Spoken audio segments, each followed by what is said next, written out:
Fang Xing tiba-tiba menyerang. Hawking terkejut dan segera menggunakan pedang terbangnya untuk membela diri. Pada saat yang sama, dia mengangkat tangannya untuk menelan pil itu. Namun, dia kekurangan kekuatan spiritual, jadi pedang terbang perak itu tentu saja tidak dapat mengerahkan kekuatannya. Selain itu, pedang api emas 9 ular adalah senjata sihir tingkat menengah. Begitu bersendewa dengan pedang terbang perak, energi pedang segera terjalin, membuat suara berdenting aneh. Meskipun tubuh utama pedang api emas 9 ular terhalang, 9 ular kecil di pedang itu segera terbang keluar, seperti 9 baut kilat emas, dan dengan cepat melewati tubuh Hawking. Hawking menjerit saat 9 luka mengerikan tiba-tiba muncul di tubuhnya. Selain itu, 3 ular emas, di bawah kendali Fang Xing yang disengaja, menebas lengan kiri dan kanan serta kaki kanannya. Dalam sekejap, kedua lengan dan kaki kanannya terbang keluar dari tubuh pada saat yang bersamaan. Dengan suara memilukan, Hawking terjatuh ke tanah dengan keras, dan pil di antara jari kirinya terlepas dari tangannya dan menggelinding ke rumput. Tebakanku benar, bahkan jika kamu dalam kesulitan ini, kamu masih punya rencana cadangan.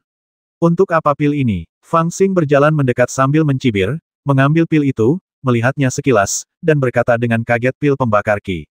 Teman baik, kamu bersedia mempertaruhkan nyawamu untuk melawanku. Untungnya, aku tidak bodoh. Aku akan menghancurkanmu terlebih dahulu. Pada saat ini, Hawking ingin menangis tetapi tidak ada air mata. Ia terbaring telentang di tanah, satu-satunya kaki kirinya yang masih utuh adalah yang terkena cipratan racun kerang piton, jadi ia tidak punya kekuatan sama sekali. Ia bahkan menduga anak itu sengaja meninggalkan kaki kirinya. Kamu tidak bodoh, akulah yang bodoh. Aku seharusnya membasmimu sesaat sebelum kerang piton itu muncul. Siapa yang mengira bahwa ini adalah satu-satunya kesempatan untuk membasmimu? Hawking diliputi keputusasaan. Melihat Fang Xing, yang kotor tetapi memiliki senyum puas di wajahnya, dia tiba-tiba menjadi marah dan berteriak, dasar orang menyebalkan, beraninya kau membasmiku. Kau tahu siapa aku? Beraninya kau membasmiku. Aku, Hawking, adalah seorang jenius seumur hidupku, tak tertandingi di dunia, ditakdirkan untuk menjadi bintang yang sedang naik daun di dunia kultivasi ini. Beraninya kau membasmiku, beraninya kau. Tidak ada hal di dunia ini yang tidak berani saya lakukan. Fang Xing berdiri sambil memegang belati di tangan dan mencibir padanya. Kau, bagaimana kau bisa membasmiku seperti ini? Apa kau tidak akan menyiksaku? Apa kau tidak akan membuatku merasa senang? Merasakan aura pembasmi dari Fang Xing, kemarahan di mata Hawking tiba-tiba berubah menjadi ketakutan. Hanya orang bodoh yang akan menyiksamu. Pamanku berkata bahwa membasmi musuh secepat mungkin adalah tindakan yang bijaksana. Fang Xing mencibir dan menusuk jantung Hawking dengan ganas. Mata Hawking tiba-tiba menjadi kusam, dipenuhi keputusasaan dan keengganan yang mendalam, dan bahkan sedikit penyesalan. Semua gairah dan ambisi lenyap begitu saja. Jika Hawking punya satu pikiran terakhir, maka itu adalah jika aku mengantri lebih lama, aku tidak akan mati. Ada satu lagi. Fang Xing menghunus pisaunya, dan berpikir dalam hati sambil melihat pupil mata Hawking berangsur-angsur membesar. Qiantong diikat oleh Hawking dan dilempar ke bawah tebing, jadi sudah sewajarnya dia tidak bisa dibiarkan begitu saja. Memikirkan hal ini, dia segera mengambil tas pinggang dan pedang terbang milik Hawking, lalu membetulkan lengan kirinya, dan berlari cepat ke tebing. Setelah sampai di sana, dia tercengang. Qiantong sudah meninggal saat itu. Dia tidak tahu monster apa yang telah mengambil andalamnya, dan tubuhnya menjadi dingin. Tampaknya bau darah dari luka itu menarik monster penghisap darah itu. Dalam hal ini, dia tidak lagi mengkhawatirkannya. Fang Xing menyingkirkan senjata ajaibnya dan kembali ke kerang ibel.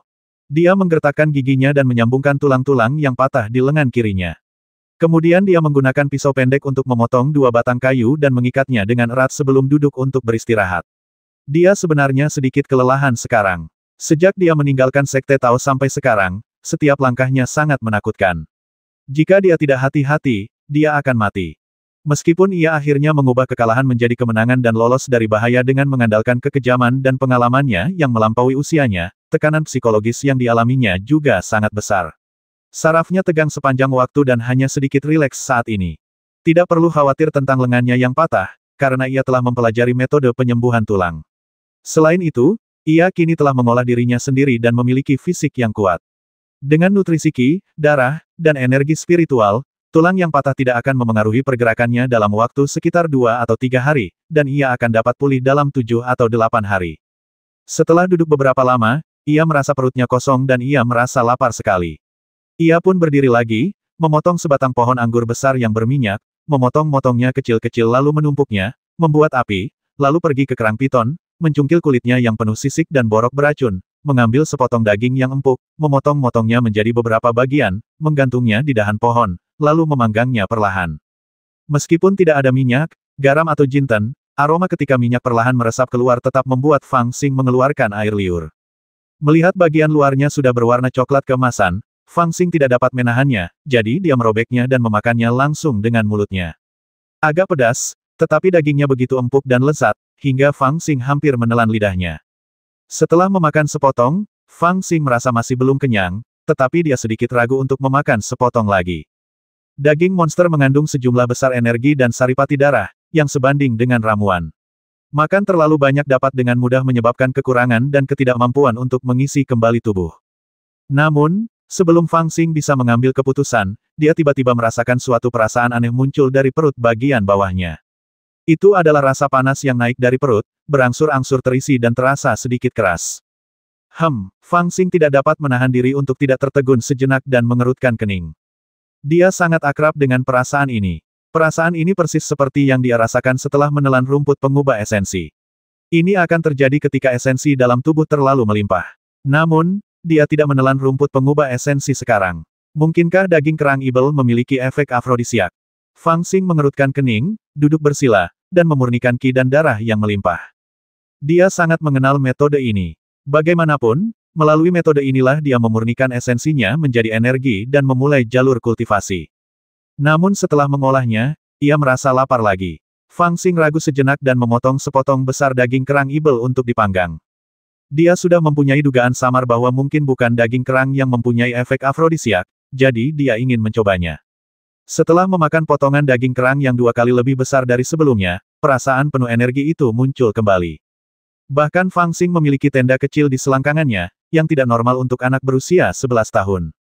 Fang Xing mengerutkan kening, menyaring kembali energi berlebih, lalu memakan potongan yang lebih besar. Sambil memakan potongan daging kerang ini, ia pun dengan hati-hati mengamati perubahan dalam tubuhnya, dan perlahan-lahan memperoleh jawabannya. Mungkinkah daging kerang ibel ini, dicerna olehku begitu cepat? Wajah Fang Xing tiba-tiba tampak sedikit terkejut. Dia sudah menemukan masalahnya. Masalahnya bukan pada daging kerang monster, tetapi pada dirinya sendiri. Kerang monster adalah monster tingkat keempat, dan dagingnya mengandung banyak darah dan saripati daging. Orang biasa tidak bisa mencernanya secepat itu. Bahkan bagi orang seperti Hawking, yang kultivasinya satu tingkat lebih tinggi darinya, jika mereka memakan sepotong daging kerang monster seperti ini, mungkin butuh waktu 2 atau 3 hari untuk mencernanya secara perlahan. Namun, ia hanya butuh waktu kurang dari sebatang dupa untuk mencerna setiap bagiannya secara tuntas, dan mengubahnya menjadi saripati murni yang berputar-putar di dalam tubuhnya. Ia hanya perlu mengedarkan keterampilan mentalnya untuk memurnikan saripati tersebut menjadi energi spiritual. Seperti yang disebutkan sebelumnya, metode pemurnian esensi menjadi ki dapat dipraktikkan jauh lebih cepat daripada menghirup energi spiritual atau menggunakan batu spiritual. Namun, metode ini merusak esensi seseorang sendiri, jadi tidak dapat digunakan terlalu sering. Fang Xing, pada waktu itu, merusak esensinya sendiri karena metode pemurnian esensi menjadi ki, sehingga di usia muda, banyak rambutnya yang memutih, dan ia menjadi uban prematur. Tetapi sekarang dengan penemuan ini, bukankah berarti selama Fang Xing dapat memakan daging monster dari waktu ke waktu, dia dapat menggunakan metode ini untuk berlatih tanpa hambatan, tanpa khawatir akan membahayakan esensinya sendiri. Penemuan ini membuat mata Fang Xing berbinar. Ia segera memotong sepotong daging kerang ibel lagi untuk dimakan. Namun, kali ini ia merasakan perubahan dalam dirinya lebih dalam, karena ia tahu bahwa sebelumnya ia tidak memiliki kemampuan untuk mencerna makanan dengan cepat. Ia akan merasa kembung jika makan terlalu banyak ayam, bebek, dan ikan. Namun sekarang ia dapat mencerna daging kerang ibel yang lebih berharga daripada ayam dan ikan biasa dengan sangat cepat. Pasti ada alasannya. Rambut putih sepanjang 3.000 kaki. Sutra transformasi spiritual terhebat. Perlahan, Fang Xing mengingat apa yang terjadi setelah dia menelan pil roh ibel lebih dari sebulan yang lalu. Setelah meminum pil roh ibel, ia mengalami mimpi yang aneh, menyakitkan, namun agak indah. Setelah 1 malam, tingkat kultivasinya meroket, tetapi pil roh ibel yang ditelannya menghilang dan tidak dapat dirasakan sama sekali. Sejak hari itu pula ia perlahan merasakan bahwa kemampuan pencernaannya tampak menjadi sangat kuat. Mungkinkah perubahan dalam diriku saat ini terkait dengan mimpi yang kualami malam itu? Rambut putih sepanjang 3.000 kaki, sutra transformasi spiritual tertinggi. Entah mengapa, Hati Fang Xing dipenuhi dengan syair ini yang kedengarannya seperti lagu tetapi bukan lagu, seperti puisi tetapi bukan puisi. Malam itu, Fang Xing tidak melakukan apa-apa selain makan banyak, terus-menerus memakan daging kerang dan merasakan perubahan dalam tubuhnya. Setelah memakan daging kerang, ia akan mulai berlatih metode pemurnian esensi menjadi Qi, mengubah esensi menjadi energi spiritual. Jika ia melakukan ini secara normal, itu mungkin akan merusak esensinya secara serius hanya dalam satu malam, karena terus-menerus memurnikan esensinya sendiri sama seperti seorang pria yang berhubungan dengan 10 wanita dalam satu malam. Bahkan pria terkuat pun akan menjadi lemah di kaki, belum lagi usianya yang masih muda. Namun malam itu, Fang Xing berlatih metode pemurnian esensi menjadi Qi setidaknya 10 kali, tetapi tidak merasakan ketidaknyamanan apapun. Metode pemurnian esensi menjadi Qi sebelumnya tidak lagi menimbulkan rasa hampa di tubuhnya, yang menunjukkan bahwa tebakannya benar. Itu memang esensi dan Qi yang dihasilkan oleh pemurnian langsung daging kerang setelah dia memakannya. Karena itu adalah orang luar, itu bergolak di dalam tubuhnya, membuatnya merasa bahwa esensi dan Qi sangat kuat, sehingga dia memiliki esensi dan Qi berlebih untuk dimurnikan. Selama proses ini, Fang Xing secara bertahap menyadari alasan perubahannya. Ia menemukan bahwa setiap kali ia memakan daging kerang dalam jumlah banyak, darah dalam tubuhnya akan bersirkulasi secara perlahan menurut hukum yang aneh dan misterius. Sirkulasi darah inilah yang memberinya kemampuan pencernaan yang sangat kuat. Tepat saat dia menemukan metode peredaran darah, cermin dewa dan Ibel Yin yang di dalam pikirannya mulai beroperasi secara otomatis, dan sebuah pesan muncul di benaknya Sutra Taisang Hualing. Telan langit dan makan bumi. Sempurnakan semua hal untuk mengisi kembali diri sendiri. Setelah menerima berita ini, Fang Xing tercengang. Sirkulasi Qi dan darah dalam tubuhnya ternyata merupakan keterampilan misterius. Fungsinya adalah untuk memurnikan hal-hal rohani apapun yang dimakannya. Fang Xing menjadi bersemangat. Dengan teknik ini, bukankah itu akan menjadi jalan pintas baginya untuk berlatih? Dengan terus-menerus berlatih metode pemurnian esensi menjadi Qi, energi spiritual Anda akan meningkat lebih cepat daripada murid dengan kualifikasi tingkat A. Jauh lebih cepat. Memperbaiki daging kerang Ibel itu mudah, tetapi saripati yang diubah dari daging kerang Ibel itu masih agak lemah, tidak cukup untuk membuat peningkatan kultivasi yang signifikan. Itu jauh dari mencapai perubahan ketika aku memperbaiki pil roh Ibel malam itu. Pil roh Ibel itu sebenarnya juga dimurnikan dari pil Ibel, tetapi dengan beberapa ramuan spiritual yang ditambahkan. Jadi, bisakah aku juga memperbaiki pil Ibel dari kerang piton secara langsung? Mata Fang Xing berkedip saat dia menatap kerang piton itu dengan penuh minat. Melakukan hal itu sangatlah berisiko, tetapi Fang Xing berada pada dorongan hati dan bersemangat untuk mencobanya, bersikap sangat berani. Segera, dia mengambil belati itu, masuk ke tubuh kerang piton, mencari sebentar, dan mengeluarkan manik-manik seukuran lengkeng, memancarkan cahaya merah kristal. Manik-manik ini adalah pil ajaib kerang piton. Memegangnya di tangannya, rasanya hangat seperti batu giok, dan energi spiritual di tubuhnya menjadi aktif, seolah-olah tertarik oleh energi spiritual yang terisi dalam pil ajaib kerang piton, dan dia sangat bersemangat. Menghadapi pil Ibel ini, Fang Xing bahkan merasakan sedikit rasa takut. Ini adalah semacam penindasan spiritual. Bagaimanapun, Piton Demon Clam adalah binatang Ibel tingkat keempat. Energi spiritual yang terkandung dalam pil Ibel itu luar biasa dan jauh melampaui perbandingannya. Ini juga mengarah pada fakta bahwa ketika menghadapi pil Ibel ini, dia seperti seorang sarjana yang menghadapi raksasa. Otang pembawa sial, makanlah. Menghadapi perasaan takut ini, Fang Xing ragu-ragu sejenak, menarik napas dalam-dalam, sebelum mengambil keputusan. Konsep petualangan mencari kekayaan dan kehormatan melalui risiko telah terukir kuat dalam jiwanya sejak kecil. Dia membuka mulutnya lebar-lebar dan melemparkan pil Ibel itu ke dalamnya. Kemudian lehernya menegang, dia tersedak dan memutar matanya, lalu menelannya dengan putus asa. Kemudian Fang Xing duduk bersila, secara aktif memobilisasi Qi dan darahnya, dan berlatih Taisang Hualing Sutra. Tidak lama kemudian, Fang Xing merasakan aliran panas yang membakar mengalir di tubuhnya. Awalnya seperti tetesan air, tetapi segera berubah menjadi seperti gelombang sungai yang dahsyat, menghantam meridiannya yang sempit. Tubuhnya yang kecil segera menjadi seperti balon yang mengembang dan tampak siap meledak kapan saja. Setiap pori-pori di tubuhnya yang berjumlah puluhan ribu tampaknya merasakan sakit yang menusuk dari dalam keluar. Rasa kembung itu jauh lebih kuat dibanding saat dia menelan 3 rumput pengubah esensi dalam satu tarikan napas. Kalau saya harus menggambarkannya, itu seperti menelan 100 tanaman rumput pengubah esensi dalam satu tarikan napas. Meskipun dia masih sangat muda, tubuh bagian bawahnya penuh dengan darah dan tampak seperti palu. Pada saat yang sama, segala macam fantasi terjalin dalam benakku, segala macam fantasi anak muda yang cantik. Pada saat ini, dia bahkan memikirkan satu-satunya wanita kuat di sarang bandit itu. Dia sering memanggilnya kerbau besar karena dua gumpalan daging di dadanya lebih besar dari kepala manusia. Tidak peduli seberapa kuat bandit di sarang itu, mereka tidak berani bergerak padanya. Dalam benak Fang Xing, kerbau air besar selalu menjadi wanita paling jelek di dunia, sinonim dari kejelekan. Namun, sekarang setelah dipikir-pikir, ia justru merasa kerbau air besar juga memiliki ciri-ciri yang halus. Ini terlalu menakutkan. Sempurnakan esensi Anda dan ubah menjadi Qi. Wajah Fang Xing memerah, dia menggertakkan giginya, memaksa dirinya menenangkan pikirannya, tidak memikirkan banyak hal yang berantakan, dan mulai melatih metode mentalnya dalam diam.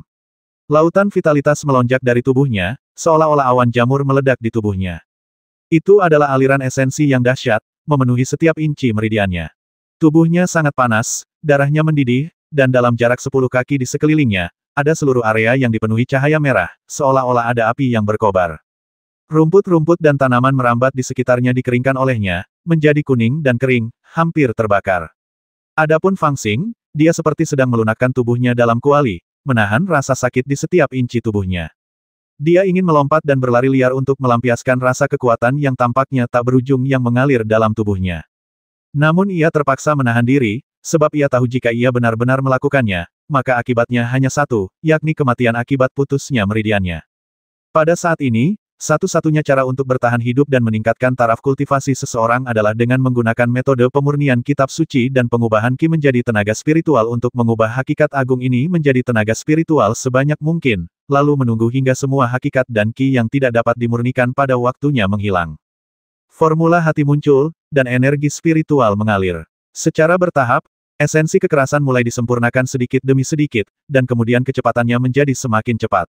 Aliran esensi yang bergulir berubah menjadi energi spiritual, yang dengan gila-gilaan mengisi kembali meridian Fang Xing, membuat energi spiritual di meridian Fang Xing terus meningkat, seperti sejumlah besar air yang mengalir ke sungai, membuat alirannya semakin kuat, dan berpotensi berubah menjadi sungai. Segera, energi spiritual di meridian Fang Xing mencapai batasnya dan mulai mengalir terus-menerus. Pada setiap tahap kultivasi, jumlah energi spiritual yang dapat disimpan dalam meridian tubuh terbatas. Jika batas ini terlampaui, maka energi spiritual tersebut akan hilang. Saatnya untuk menerobos. Ketika energi spiritual dalam tubuhnya telah terisi hingga tingkat tertentu, Fang Xing menggertakkan giginya dan mulai secara paksa mengendalikan energi spiritual untuk menantang batas kemampuannya sendiri. Ledakan. Serangan pertama gagal. Energi spiritual di tubuh Fang Xing menghilang dan meridiannya merasakan sakit yang hebat. Kalau keadaannya normal, dia hanya perlu menenangkan diri, merapikan meridiannya, dan menunggu saat berikutnya di mana energi spiritualnya terisi kembali. Tetapi Fang Xing tidak peduli dengan kegagalan ini, karena tubuhnya masih penuh energi. Dia dengan cepat memurnikan esensinya menjadi Qi, dan segera dia memiliki cukup energi spiritual lagi untuk melancarkan serangan kedua. Ledakan. Tetap saja gagal. Fang Xing menggertakkan giginya, menahan rasa sakit yang parah akibat serangan yang gagal, dan memulai serangan ketiga. Setiap kali terjadi benturan, pori-porinya seolah tertutup dan sebagian kotoran dalam tubuhnya dapat keluar. Inilah energi spiritual yang dengan gila-gilaan membasuh tulang, daging, dan dalamnya, bagaikan ombak yang menghanyutkan pasir, atau bagaikan api yang berkobar memurnikan emas. Kali ketujuh, dampak. Ekspresi Fang Xing terdistorsi, dan dia memulai serangan ketujuhnya dengan hampir seluruh kekuatannya. Ledakan. Pada saat ini, sesuatu tampak hancur, Fang Xing tiba-tiba merasa energi spiritual mengalir tanpa hambatan, seolah-olah aliran air sungai kecil yang deras memasuki sungai besar pada saat ini, bahkan air yang bergolak pun tampak segera tenang. Tingkat ketangkasan ketiga, secara resmi merupakan terobosan. Namun, dia belum berhenti. Pil ibel dari kerang mangku belum sepenuhnya disempurnakan, dan esensi yang melonjak masih melonjak. Fang Xing juga menekan kegembiraan di hatinya dan terus memurnikan esensi menjadi energi, menuangkan energi spiritual yang melonjak ke meridiannya. Penanamannya masih terus meningkat, seperti sungai yang mengalir deras. Tahap awal dari kelincahan rangkap 3. Tingkat menengah 3 cerdas. Baru setelah dia mencapai tingkat ketiga ketangkasan spiritual, Fang Xing merasa tubuhnya rileks, seolah-olah aliran energi seperti air mancur telah menghilang. Pada titik ini, pil ibel kerang piton telah sepenuhnya disempurnakan olehnya. Tingkat kultivasi Fang Xing hanya selangkah lagi untuk mencapai tingkat ketiga ketangkasan spiritual. Fang Xing tidak langsung berdiri, tetapi terus duduk bersila, membiasakan diri dengan kekuatan spiritual besar di tubuhnya. Setelah pil ibel kerang piton disempurnakan oleh sutra transformasi roh tertinggi, saripati yang dihasilkan bagaikan sumur. Fang Xing merasa seperti berada di tambang emas besar, mendulang emas dengan gila-gilaan. Dengan menggunakan energi spiritual yang diekstraksi dari saripati yang bergulir ini, ia tidak hanya menerobos hambatan gerakan spiritual tingkat ketiga, tetapi juga membuat energi spiritual di tubuhnya meledak, mengalir melalui meridiannya seperti sungai yang bergelombang.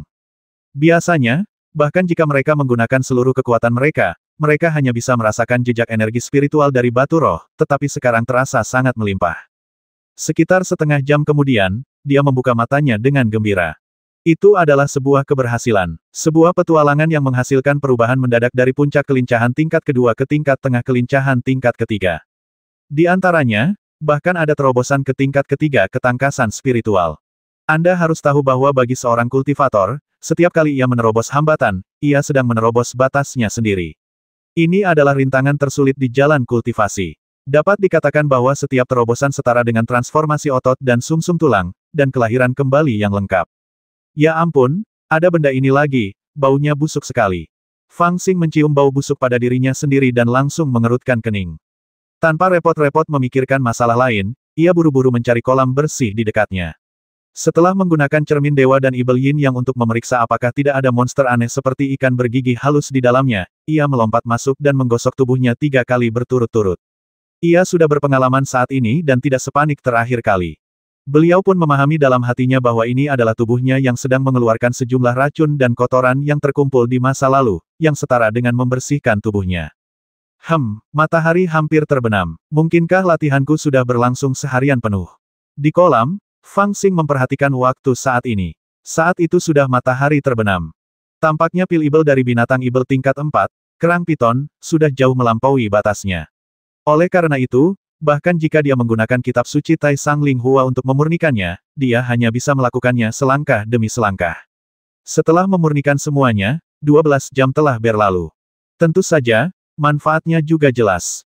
Jika tidak ada ramuan dalam kerang piton, Fang Xing akan membutuhkan setidaknya 1 atau 2 tahun untuk menerobos dari puncak gerakan spiritual tingkat kedua ke tingkat tengah gerakan spiritual tingkat ketiga. Ini masih didasarkan pada sumber daya yang cukup. Sekarang, 1 malam setara dengan 2 tahun kerja keras. Tidak peduli bagaimana Anda melihatnya, transaksi ini adalah keuntungan besar. Dengan sutra transformasi spiritual tertinggi, selama saya memiliki banyak pil ibel untuk ditelan, saya dapat menggunakan metode pemurnian esensi menjadi ki tanpa henti. Metode ini seperti membuka pintu lain untuk saya. Ini seperti orang lain menghasilkan uang, tetapi saya secara langsung menjaga gua harta karun dan memindahkan uang langsung dari sana. Metode ini secara alami jauh lebih cepat daripada yang lain. Fang Xing memikirkannya perlahan, dan semakin dia memikirkannya, semakin dia merasa bangga. Dia tidak bisa menahan tawa, tetapi matanya sedikit dingin dan berkilau. Sekte King Yun, akhirnya aku kembali. Akhirnya aku berhasil melarikan diri dengan selamat. 10 hari kemudian, seorang pengemis kecil yang menyedihkan tiba-tiba datang ke gerbang Sekte King Yun yang tenang dan damai. Pakaiannya pangkemping, wajahnya tertutup lumpur, tetapi dia membawa kaki binatang buas di punggungnya yang tampak lebih besar darinya. Tidak seorang pun tahu monster macam apa itu. Dia tampak sangat menyedihkan. Ketika dia tiba di depan gerbang gunung, dia menangis tanpa menunggu murid penjaga gerbang mengusirnya. Beberapa murid penjaga gerbang datang untuk menanyakan apa yang terjadi. Pengemis kecil itu menunjukkan papan kayu kecil dan berteriak, "Saya Fang Xing, murid luar. Setengah bulan yang lalu, saya menerima dekrit kekaisaran bersama kakak senior Hawking dan yang lainnya untuk pergi ke Gunung Monster untuk membasmi monster Mangkuha. Hasilnya, sangat tragis. Beberapa kakak senior tewas, dan hanya saya yang tersisa. Saya melarikan diri dari Gunung Monster dengan panik dan akhirnya kembali hidup-hidup." Pengemis kecil itu pun pergi begitu saja. Setelah tinggal di Gunung Yaozan selama beberapa hari, ia akhirnya memulai perjalanan pulang. Namun dia juga berhati-hati, dan agar lebih mudah menipu orang, dia sengaja berpakaian dalam keadaan menyedihkan ini. Kakak Hou sudah meninggal. Murid penjaga gerbang ini semuanya berasal dari sekte luar dan juga pernah mendengar nama Hawking, jadi mereka langsung terkejut. Beberapa orang segera menugaskan 1 orang untuk masuk ke gunung untuk melapor kepada para tetua Olafuzao, sementara yang lain membantu Fang Xing masuk. Salah satu dari mereka mengerutkan kening melihat kaki kerang monster di punggungnya dan ingin membuangnya, tetapi Fang Xing menolak dan berteriak, "Jangan sentuh kakiku. Aku sudah memakan benda ini sepanjang perjalanan kembali. Ini adalah bukti bahwa kita telah membasmi monster itu, dan tidak seorang pun boleh menyentuhnya." Murid-murid penjaga gerbang kehilangan kata-kata dan tidak punya pilihan selain membiarkannya pergi. Namun, ketika mereka melihat kondisi Fang Xing yang menyedihkan, mereka sedikit khawatir. Mereka semua adalah murid sekte luar. Jika mereka ingin memasuki sekte dalam, kecuali keluarga mereka menghabiskan banyak uang untuk membeli ramuan yang dapat membantu mereka menembus peringkat, cepat atau lambat mereka harus menerima dekrit kekaisaran. Melihat kondisi Fang Xing yang menyedihkan saat ini, mereka tidak bisa menahan rasa takut. Di manakah para murid yang pergi membasmi setan? Tidak lama kemudian, seorang lelaki tua berpakaian hijau datang dengan tergesa-gesa sambil menunggangi pedang. Fang Xing meliriknya dari jauh dan melihat bahwa dia berada di tingkat ketujuh ketangkasan spiritual. Mereka semua sudah mati. Ketika Fang Xing menunggu lelaki tua itu datang kepadanya, tiba-tiba ia mengeluarkan trompet panjang yang membuat lelaki tua itu ketakutan. Siapa yang mati? Orang tua itu tahu siapa orang itu tanpa ada yang menjawab. Kaki kodok itu masih berada di punggung Fang Xing, jadi dia mengerutkan kening dan bertanya langsung. Kecuali aku, kakak senior Hou Qing, kakak senior Liu San, kakak senior Qian Tong, kakak senior Zhao Zi, semuanya telah meninggal. Fang Xing tampak seperti sedang menangis dengan sedih dan juga tampak sangat takut, seolah-olah dia ketakutan. Mari ikut saya. Wajah tetua berjubah hijau itu menjadi gelap. Dia mengulurkan tangannya untuk mengangkat Fang Xing, lalu terbang menuju gunung di dalam sekte Tao dengan pedangnya. 4 murid tewas saat jimat pembasmi ibel tingkat terendah digunakan. Ini bukan masalah kecil. Di masa lalu, ketika sekte Tao mengeluarkan jimat, ada catatan tentang pengikut sekte dalam dan luar, dan bahkan pengikut sejati, yang dikirim keluar, menderita banyak korban atau bahkan dimusnahkan. Namun, jarang sekali jimat pembasmi ibel yang paling sederhana berakhir dalam keadaan tragis seperti itu. Ketika dia tidak ada, tetua berpakaian hijau membawa Fang Xing ke sebuah aula di puncak Yunyin. Aula ini adalah aula Fuzhou, tetapi dia tidak masuk. Sebaliknya, dia menuntunnya langsung ke sebuah bangunan kecil di sebelahnya dan datang ke sebuah aula kecil. Dia meminta Fang Xing untuk duduk di atas bantal untuk beristirahat, dan dia menyalakan jimat komunikasi untuk memberitahu 2 diaken lainnya dari aula Fuzhou agar datang ke bangunan kecil itu. Fang Xing melihat sekeliling dengan rasa ingin tahu, dan melihat bahwa bangunan kecil ini seperti ruang belajar. Meskipun disebut bangunan kecil, bagian dalamnya sebenarnya sangat luas. Ada 2 baris rak kayu cendana besar di kedua sisi, yang di atasnya diletakkan lempengan batu giok.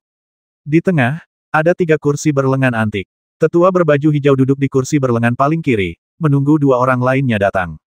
3 kaki di depan kursi berlengan, ada 7 atau 8 bantal yang diletakkan berjajar, dan Fang Xing duduk di bantal di tengah.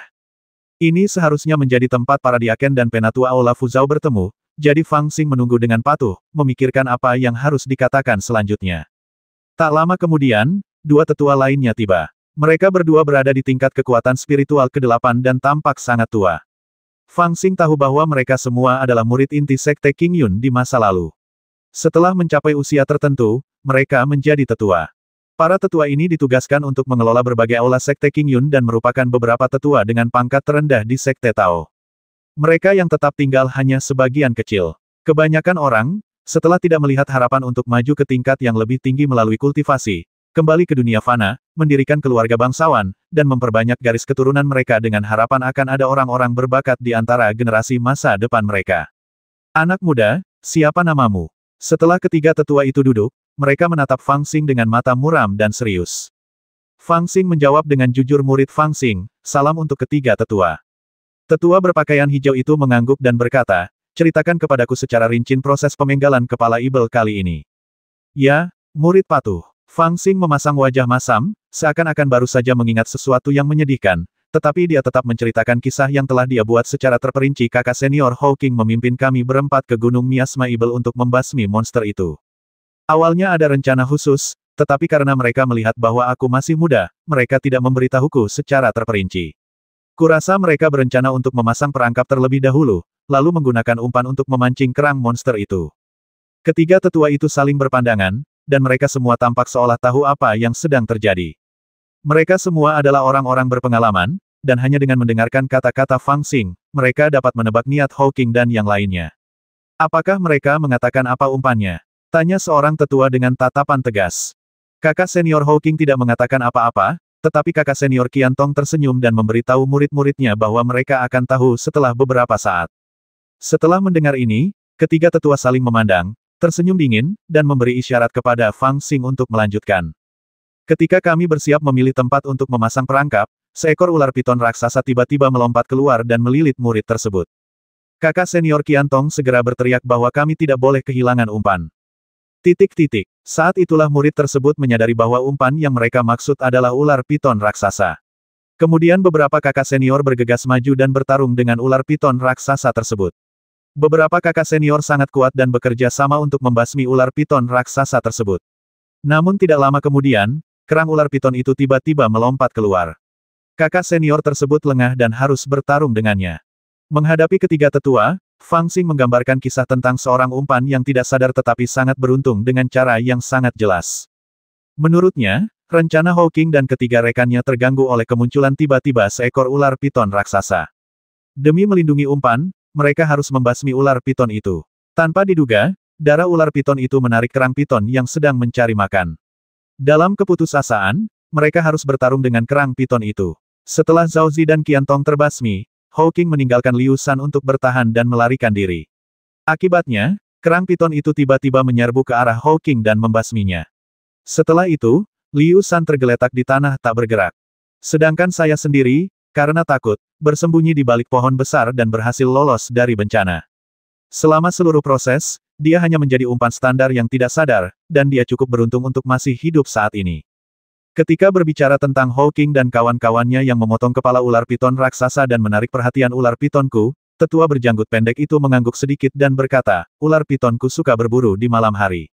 Hawking dan kawan-kawannya membasmi ular piton ibel, yang pasti menarik perhatian ular piton ibel yang sedang berburu.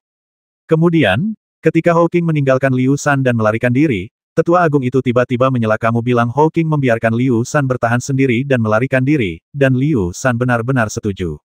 Implikasinya adalah dia jelas-jelas tidak mempercayainya. Fang Xing sengaja berkata sambil linglung, ya, kakak senior Liu Shan juga berteriak keras, meminta kakak senior Hawking untuk segera lari. Namun, begitu kakak senior Hawking lari, kakak senior Liu Shan langsung tergeletak di tanah dan tidak bergerak. Alhasil, entah kenapa, kodok ibel itu malah mengejar kakak senior Hawking, dan bahkan tidak melihat ke arah kakak senior Liu Shan yang tergeletak di tanah. Tetua, aku masih tidak mengerti apa yang terjadi. Tetua agung itu berkata dengan tegas ini memang agak aneh, apakah kamu pernah berbohong? Fang Xing terkejut dan melambaikan tangannya dengan tergesa-gesa sambil berkata, murid bersumpah bahwa aku tidak berbohong. Tetua berjanggut pendek itu tersenyum dan menyela, saudara Qi, jangan khawatir. Mungkin Anda tidak mengerti kebiasaan kerang piton. Monster ini memiliki sifat yang cacat. Ia dapat melihat benda bergerak tetapi tidak dapat melihat benda diam. Hawking tampak licik dan melarikan diri sendiri, tetapi ia sebenarnya jatuh ke dalam perangkap Liu Shan. Ketika ia memutuskan untuk melarikan diri, ia telah menjadi mangsa kerang monster itu. Tetua agung itu terkejut sejenak, lalu mengangguk dan bertanya, apa yang terjadi selanjutnya? Bagaimana kerang ibel itu mati? Fang Xingdao berkata, kakak senior Liu Shan tergeletak di tanah tanpa bergerak. Setelah kerang ibel memakan kakak senior Hawking, kerang itu kembali dan mengeluarkan angin aneh dari mulutnya, menghisap tubuh kakak senior Zhao Zi dan kakak senior Qian Tong ke dalam mulutnya. Kakak senior Liu Shan masih hidup, tetapi dia juga ikut tersedot. Namun, saya melihat bahwa ketika dia tersedot, dia tampak mengangkat pedang terbang. Fang Xing menunjukkan ekspresi terkejut di wajahnya, dan berkata aku tidak tahu apa yang terjadi. Setelah kerang monster itu menelan kakak senior Liu Shan, tiba-tiba ia menjadi gila dan berlari kemana-mana, merobohkan pohon besar tempatku bersembunyi. Aku melihat cahaya perak keluar dari mulutnya, dan mengira monster itu akan menggunakan sihir jahat, jadi aku langsung lari. Untungnya, kerang monster itu tidak mengejarku. Setelah aku berlari beberapa puluh kaki, aku melihat ke belakang dan mendapati bahwa kerang monster itu tidak bergerak. Namun, aku tidak berani kembali untuk memeriksanya lagi, jadi aku lari. Tetua berpakaian hijau itu mendesah pelan dan berkata, Liu Shan memang luar biasa. Ketika kerang monster itu mengira dia adalah mayat, dia pasti menggunakan pedang terbangnya untuk menghancurkan dalam kerang monster itu, sehingga kerang monster itu mati. Fang Xing, setelah kau melarikan diri, apakah kau kembali untuk memeriksa? Meskipun Liu Shan tersedot ke dalam kerang monster, jika dia membasmi kerang monster itu tepat waktu, dia masih memiliki kesempatan untuk bertahan hidup. Fang Xing tampak seperti hendak menangis. Dia berkata dengan wajah sedih, murid, malu-malu. Butuh waktu sehari bagiku untuk berani kembali. Saat itu, aku menemukan bahwa tubuh kerang ibel hampir dimakan oleh binatang ibel. Murid bahkan melihat tubuh kakak senior Hawking dan yang lainnya di dalam perutnya, sungguh tragis. Murid, ketakutan. Beberapa tetua menghela napas dan saling berpandangan, hampir mempercayai apa yang dikatakan pihak lain. Perkataan itu merupakan campuran antara kebenaran dan kepalsuan, dan seluruh ceritanya jelas, dan para tua-tua tidak dapat menemukan kesalahan apapun pada semuanya. Hal lain adalah mereka semua adalah orang-orang yang berpengalaman dan mereka tahu semua hal kotor di antara para murid dengan jelas. Sebenarnya, ada beberapa celah dalam kata-kata Fang Xing, tetapi mereka terlalu malas untuk menyelidikinya. Selama ada alasan, tidak apa-apa. Sudah terlambat untuk mengatakan lebih banyak. Ngomong-ngomong, di mana pil ibel kerang piton itu? Apakah kamu sudah mendapatkannya kembali? Orang tua berpakaian hijau itu menghela nafas, dan tiba-tiba bertanya kepada Fang Xing dengan suara yang dalam. Dua tetua lainnya juga melihat dengan jelas dengan rasa khawatir. Rupanya, bagi mereka, apakah ramuan dalam kerang piton telah dikeluarkan atau tidak adalah standar untuk menilai apakah misi pembasmian ibel telah selesai. Sekalipun Fang Xing bukanlah orang yang menerima jimat itu sejak awal, asalkan pil ibel Mangkuha dibawa kembali, mereka akan menganggap misi ini berhasil. Murid, aku mencarinya sekian lama tapi tak menemukannya, jadi aku kembali dengan kaki kodok ini. Fang Xing mengeluarkan kaki katak dari belakang dan meletakkannya di depan ketiga tetua, dengan sengaja membuat mereka jijik. Ketiga tetua itu langsung menutup hidung mereka. Tetua berjanggut pendek itu melambaikan tangannya dengan jijik dan berkata, "Aduh, kamu benar-benar tidak berguna dan terlalu pemalu. Kamu menunggu sepanjang malam sebelum kembali untuk memeriksa. Aku tidak tahu berapa banyak monster yang akan tertarik dengan bau darah kerang piton. Pil monster adalah benda dengan energi monster terberat, jadi bagaimana mungkin itu bisa ditinggalkan? Apa yang bisa dibuktikan oleh kaki kerang monster?" Fang Xing berkedip, tampak sangat sedih. Tetua agung itu berkata, "Kau tidak perlu tertekan. Sekte Dao memiliki aturannya sendiri. Misimu kali ini hanya dapat dianggap sebagai kegagalan, tetapi bagimu, mampu bertahan hidup mungkin bukan hadiah terbesar. Baiklah, kau bisa pergi sekarang.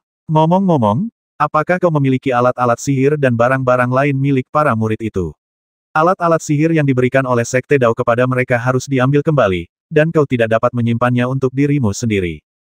Fang Xing buru-buru mengambil tas dari punggungnya dan meletakkannya di depan para tetua. Dia berkata, "Mereka semua ada di sini. Aku tidak berani menyembunyikan apapun. Aku mencari untuk waktu yang lama dan hanya menemukan beberapa barang ini.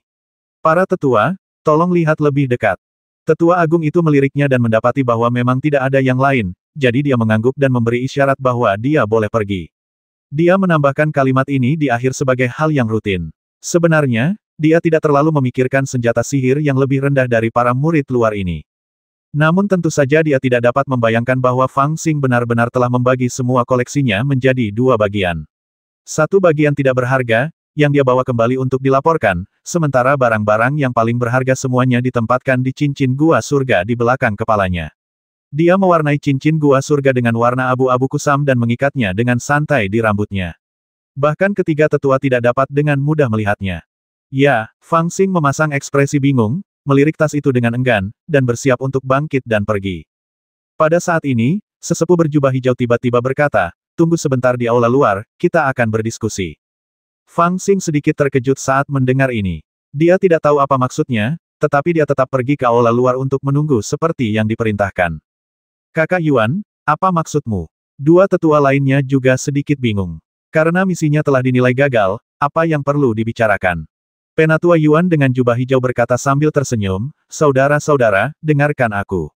Aku rasa apa yang dikatakan pemuda tadi bukanlah kebohongan. Dan dilihat dari luka di kaki belakang kerang ibel, dapat dipastikan bahwa kaki itu terpotong oleh kerang ibel. Dalam hal ini, jimat kita memberitahu mereka untuk keluar dan membasmi ibel, jadi misinya tercapai." Tetua berjanggut pendek itu sedikit terkejut, dan berkata dengan heran karena tidak ada pil ibel, istana Fuzhou kita tidak akan mendapat pemasukan. Sebaliknya, kerugian kuda-kuda naga di pengawas binatang akan dibebankan pada kita. Jika kita menilai bahwa misi ini berhasil, maka kita harus mengisi pil ibel tingkat keempat lagi pada barang-barang di gudang, tetapi pada akhirnya tidak ada apa-apa. Bukankah istana Fuzhou kita kehilangan banyak uang? Tetua yang agung itu mengangguk, tampak setuju dengan apa yang dikatakan tetua berjanggut pendek itu. Tetua berjubah hijau itu tertawa dan berkata, "Saudaraku, apa yang kau katakan itu salah. Kelompok murid luar ini baru saja masuk sekte. Butuh waktu setidaknya 6 atau 7 tahun bagi mereka untuk mulai menerima jimat dalam jumlah besar. Selain itu, selalu ada legenda di sekte tahu bahwa aula jimat kita adalah sarang naga dan harimau. Ketika disebutkan, orang-orang akan merasa seperti sedang menghadapi musuh besar. Jika mereka punya cara lain, mereka tidak akan datang ke sini untuk menerima jimat. Ini bukan hal yang baik. Dalam beberapa tahun terakhir, selain jimat yang secara paksa diberikan kepada murid-murid inti oleh Sekte Dao, semakin sedikit orang yang datang untuk menerima jimat atas inisiatif mereka sendiri. Mereka lebih suka merampok, menipu, dan menipu sesama murid daripada datang ke aula jimat untuk menerima jimat dengan imbalan sumber daya. Alasannya, tentu saja, sangat sederhana. Para pengikut Sekte Dao telah menjelek-jelekkan aula jimat kita, percaya bahwa siapapun yang datang ke aula jimat akan mempertaruhkan nyawa mereka. Selain itu, dalam banyak kasus, bahkan jika mereka mempertaruhkan nyawa mereka, mereka mungkin tidak dapat menukar sumber daya yang sesuai. Akibatnya, tentu saja tidak ada yang mau mati sia-sia. Kecuali mereka memiliki sumber daya seperti bubuk esensi batu yang kita kendalikan dengan kuat dan tidak dapat diperoleh dari tempat lain, mereka akan mengumpulkan keberanian untuk datang ke Sekte Dao dalam kelompok yang terdiri dari 3 atau 5 orang untuk menerima jimat, atau mereka bertekad untuk mati. Setelah mendengar apa yang dikatakan tetua berbaju hijau, kedua tetua lainnya menganggukkan kepala. Semua itu benar. Apa maksudmu, adik muda? Tanya sesepuh berjanggut pendek itu. Tetua berjubah hijau tersenyum dan berkata, sangat mudah. Tanda tanya, karena kita telah memastikan bahwa Mangkuk Lam telah mati, kita dapat menganggap para murid ini berhasil dalam misi ini. Kita akan memberitahu dunia luar bahwa pemuda ini telah menjadi murid pertama yang menyelesaikan misi di antara sekumpulan murid yang memasuki gerbang gunung. Kita juga akan mengecilkan kematian Hawking dan yang lainnya. Dengan cara ini, ketika murid-murid lain melihat bahwa orang sekecil itu dapat menyelesaikan misi, mereka akan terinspirasi dan lebih banyak orang akan datang untuk menerima jimat tersebut. Tentu saja, aula Fuzhou kita juga akan lebih dihormati. Orang tua berjanggut pendek itu mendengarkan dan mengangguk kecil seolah sedang memikirkan sesuatu. Ada satu hal yang tidak disebutkan secara gamblang oleh tetua berjubah hijau, yaitu semakin banyak murid yang datang untuk menerima jimat, semakin banyak uang yang dapat mereka hasilkan. Ini adalah sesuatu yang diketahui semua orang, dan tidak perlu dinyatakan secara terbuka. Sekte Dao memiliki aturannya sendiri. Saya khawatir tidak pantas melakukan ini, bukan? Tetua yang agung itu jujur. Pada dasarnya, tetapi dia masih sedikit ragu-ragu. Lelaki tua berjubah hijau itu tersenyum dan berkata, Saudara geng, Anda terlalu khawatir. Aula Jimat Tao awalnya didirikan untuk membantu orang menaklukkan setan dan monster. Tidak ada yang namanya menukar bahan yang diperoleh dari pemenggalan setan dengan sumber daya. Baru kemudian semakin banyak orang berlatih dan sumber daya tidak mencukupi, jadi mereka mulai melakukannya. Selain itu, ini hanyalah aturan tak tertulis dan tidak tertulis dalam dekrit Tao. Oleh karena itu, selama kita yakin bahwa kerang piton itu mati, kita dapat menentukan bahwa misi mereka kali ini telah berhasil. Tidak ada yang salah dengan aturan itu. Kedua tetua itu tiba-tiba mengerti dan mengangguk serempak.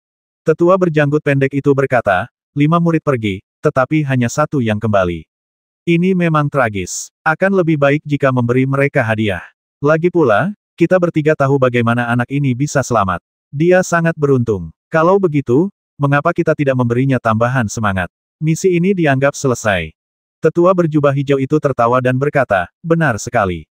Tetua agung itu merenung sejenak, lalu berkata, tidak perlu memberitahu orang lain bahwa dia tidak membawa kembali pil ibal. Tetua berjubah hijau berkata, saudaraku, saya mengerti. Saudara geng takut murid-murid lain akan melakukan hal yang sama, bukan? Kita tidak bisa membahas masalah ini lagi. Tetua agung itu mengangguk dan berkata, kalau begitu, mari kita lakukan sesuai keinginanmu. Ketiga tetua itu mengangguk satu sama lain, dan masalah pun terselesaikan. Fang Xing saat ini sedang duduk patuh di aula luar, merasa sedikit gugup. Dia juga tidak tahu apakah orang-orang tua itu menahannya di sini karena mereka menemukan kesalahan dalam kata-katanya. Namun tak lama kemudian, 3 tetua keluar. Tetua berbaju hijau mengangguk kepada Fang Xing dan berkata, kau beruntung. Kami bertiga berdiskusi dan merasa bahwa kalian berlima menerima dekrit kekaisaran bersama-sama dan pergi untuk membasmi ibel dan monster, yang sejalan dengan jalan lurus Taoisme kami. Meskipun kau tidak mengambil ramuan dalam dari kerang piton, kau tetap membasmi kerang piton dan menderita kerugian besar. Kami perlu memberimu hadiah. Untuk misi ini, kami akan membuat pengecualian untukmu dan menganggapnya sebagai keberhasilan. Ikutlah denganku untuk menerima hadiah dekrit kekaisaran. Fang Xing tercengang saat mendengar ini. Dia tidak pernah menyangka hal baik seperti itu akan terjadi padanya. Bingung, dia mengikuti tetua berbaju hijau menuruni tangga dan memasuki aula jimat. Dia mengubah catatan Hawking yang menerima jimat di buku giok menjadi Fang Xing. Dengan cara ini, setidaknya di permukaan, jimat ini tidak ada hubungannya dengan Hawking. Kemudian tetua berbaju hijau berkata, kamu dapat menerima hadiah untuk jimat kali ini, tetapi ingat untuk tidak memberitahu orang lain bahwa kami membuat pengecualian untukmu. Jika orang lain bertanya, katakan saja bahwa kamu membawa kembali ramuan dalam kerang ibel ular piton. Semuanya dilakukan sesuai hukum. Fang Xing akhirnya bereaksi dan membungkuk buru-buru sambil berkata, murid mengerti. Tetua berbaju hijau itu tersenyum dan memerintahkan anak laki-laki di sampingnya untuk mengambil hadiah Fang Xing, yang terdiri dari 30 batu roh, 3 botol pil penambah ki, 1 botol pil penguat yuan, dan 5 botol pil istirahat. Tentu saja, ini semua adalah barang biasa. Yang paling berharga adalah 3 tael bubuk esensi batu dalam tas kain kecil. Ini adalah bahan utama yang dibutuhkan para pengikut Tao untuk menyempurnakan pil terobosan saat mereka menembus level keempat gerakan spiritual. Terima kasih, Tetua. Terima kasih, Tetua. Fang Xing sangat gembira dan menerima hadiah itu. Tetua berjubah hijau itu tersenyum tipis dan berkata, tidak perlu bicara lagi. Bersikaplah lebih tekun di masa depan. King Feng, pergi dan panggil Xuan Zhao dan minta dia untuk mengantar Fang Xing turun gunung. Anak laki-laki kecil di sebelahnya setuju dan keluar dari Aula Fuzhao. Fang Xing sedikit terkejut, tiba-tiba dia merasa ada sesuatu yang salah. Jika mereka ingin membawaku turun gunung, bocah Tao kecil ini bisa melakukannya. Mengapa dia harus membiarkan orang bernama Xuan Zhao itu datang? Paman, kamu mencari aku. Tidak lama kemudian, seorang pemuda datang dari luar aula. Usianya sekitar 20 tahun, penampilannya ceria, rambutnya hitam terurai di bahunya, dan tampak sangat anggun. Ketika dia masuk, Fang Xing melihatnya dan mendapati bahwa dia berada di tingkat tengah dari kultivasi spiritual tingkat ketiga. Ya, adikmu Fang Xing baru saja menyelesaikan misinya dan telah memberikan kontribusi yang besar. Tolong antar dia turun gunung. Penatua berjubah hijau itu mengangguk sedikit kepada pemuda itu dan berbicara. Pemuda itu sedikit terkejut, lalu ia mengerti dan berkata dengan gembira, terima kasih, Paman. Saya bertanya-tanya bagaimana hal baik seperti itu bisa terjadi pada saya. Saya hanya seorang pengantar barang. Fang Xing cerdas dan telah menduga apa yang akan terjadi, dan dia dipenuhi dengan kebencian.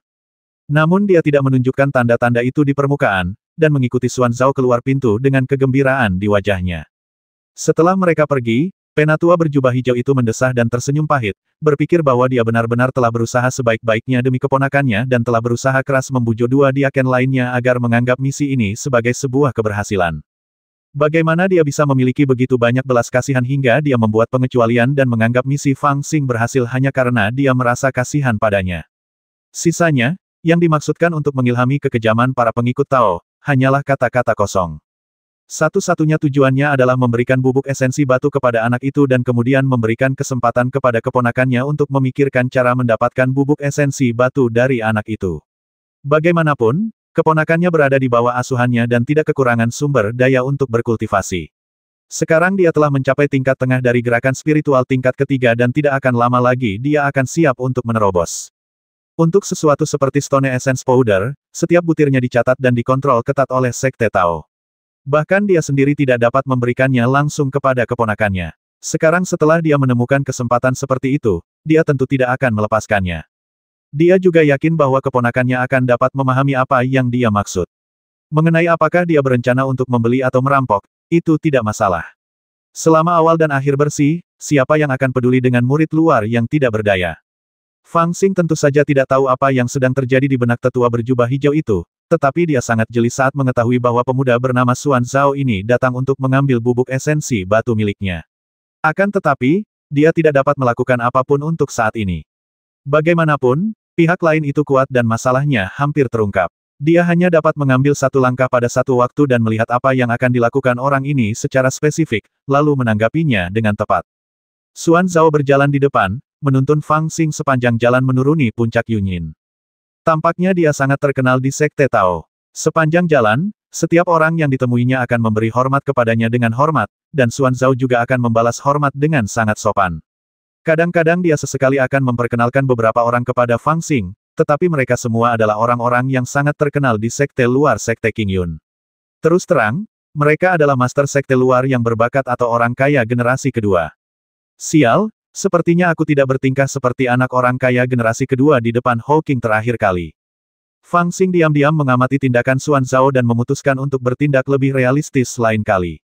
Adik Fang, kamu telah menyelesaikan jimat ini di usia yang masih sangat muda.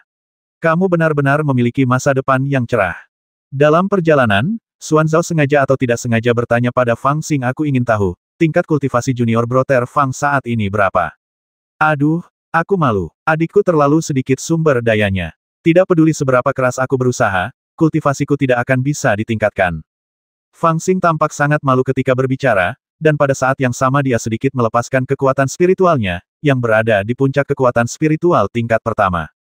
Tingkat kultivasinya meningkat terlalu cepat, jadi tentu saja dia tidak akan membiarkan orang lain mengetahuinya dengan mudah saat ini. Xuan Zhao tersenyum tipis dan berkata, tidak buruk. Tahap awal kultivasi terutama bergantung pada sumber daya. Adik muda Fang telah menyelesaikan jimat kali ini dan telah menerima banyak hadiah. Dengan begitu banyak sumber daya, itu pasti akan cukup bagimu untuk menerobos ke tingkat kedua gerakan spiritual dalam satu gerakan. Saya harap begitu. Fang Xing sengaja menunjukkan ekspresi gembira di wajahnya. Xuan Zhao tersenyum tipis, menunjukkan sedikit rasa jijik, tetapi itu hanya sekilas, lalu dia melanjutkan namun, meskipun hadiah yang kamu terima pada suatu waktu cukup bagi junior broter Fang Xing untuk maju ke tingkat kedua gerakan spiritual, itu tidak berkelanjutan. Junior broter Fang Xing, pernahkah kamu berpikir tentang bagaimana cara terus mendapatkan sumber daya setelah sumber daya yang ada habis? Apakah kamu masih mengandalkan 1 atau 2 yuan setiap bulan dari Sekte Tao? Haha, cara kultivasi membutuhkan pasokan sumber daya yang konstan. 1 atau 2 yuan setiap bulan tidak cukup. Bodoh amat John, kamu murid tingkat atas, kamu dapat 2 dolar sebulan, tapi aku hanya dapat 1 dolar setiap 3 bulan. Fang Xing mengeluh dalam hatinya, sengaja menghela nafas, dan berkata tidak ada yang bisa kulakukan, adikku benar-benar miskin. Xuan Zhao tersenyum, lalu tiba-tiba berhenti, menatap Fang Xing sambil tersenyum tipis, maafkan aku karena terus terang, saudara muda Fang, tetapi beberapa batu spiritual yang kau miliki ternyata tidak cukup. Aku khawatir akan sangat hebat jika kau dapat mencapai puncak kekuatan spiritual tingkat kedua. Namun, bubuk sari batu di tanganmu tidak berguna bagimu. Mengapa kau tidak menjualnya kepadaku dan menukarnya dengan beberapa sumber daya kultivasi?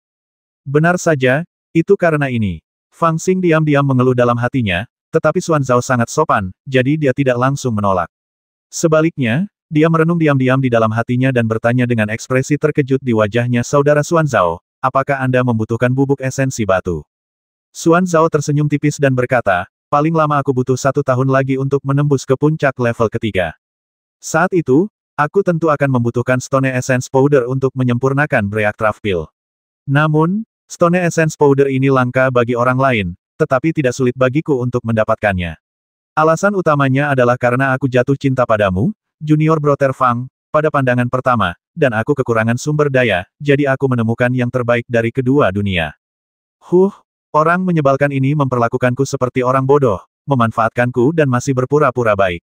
Fang Xing mencibir dalam hatinya, tetapi dia melihat bahwa hanya ada sedikit orang di jalan pegunungan. Di balik wajah Xuan Zhao yang tersenyum, ada sedikit rasa dingin. Dia berpikir bahwa jika dia tidak setuju, dia mungkin akan merampoknya jika dia ingin membeli bubuk esensi batu di tangannya. Meskipun kultivasinya lebih tinggi darinya dan dia tidak takut padanya, jika masalahnya menjadi tidak terkendali, dia akan dikalahkan karena dia mendapat dukungan dari para tetuanya.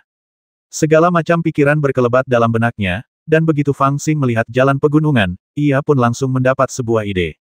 Menghadapi ancaman Xuan Zhao, Fang Xing sengaja berpura-pura serakah dan berkata penuh harap terima kasih atas perhatianmu, kakak senior Xuan Zhao.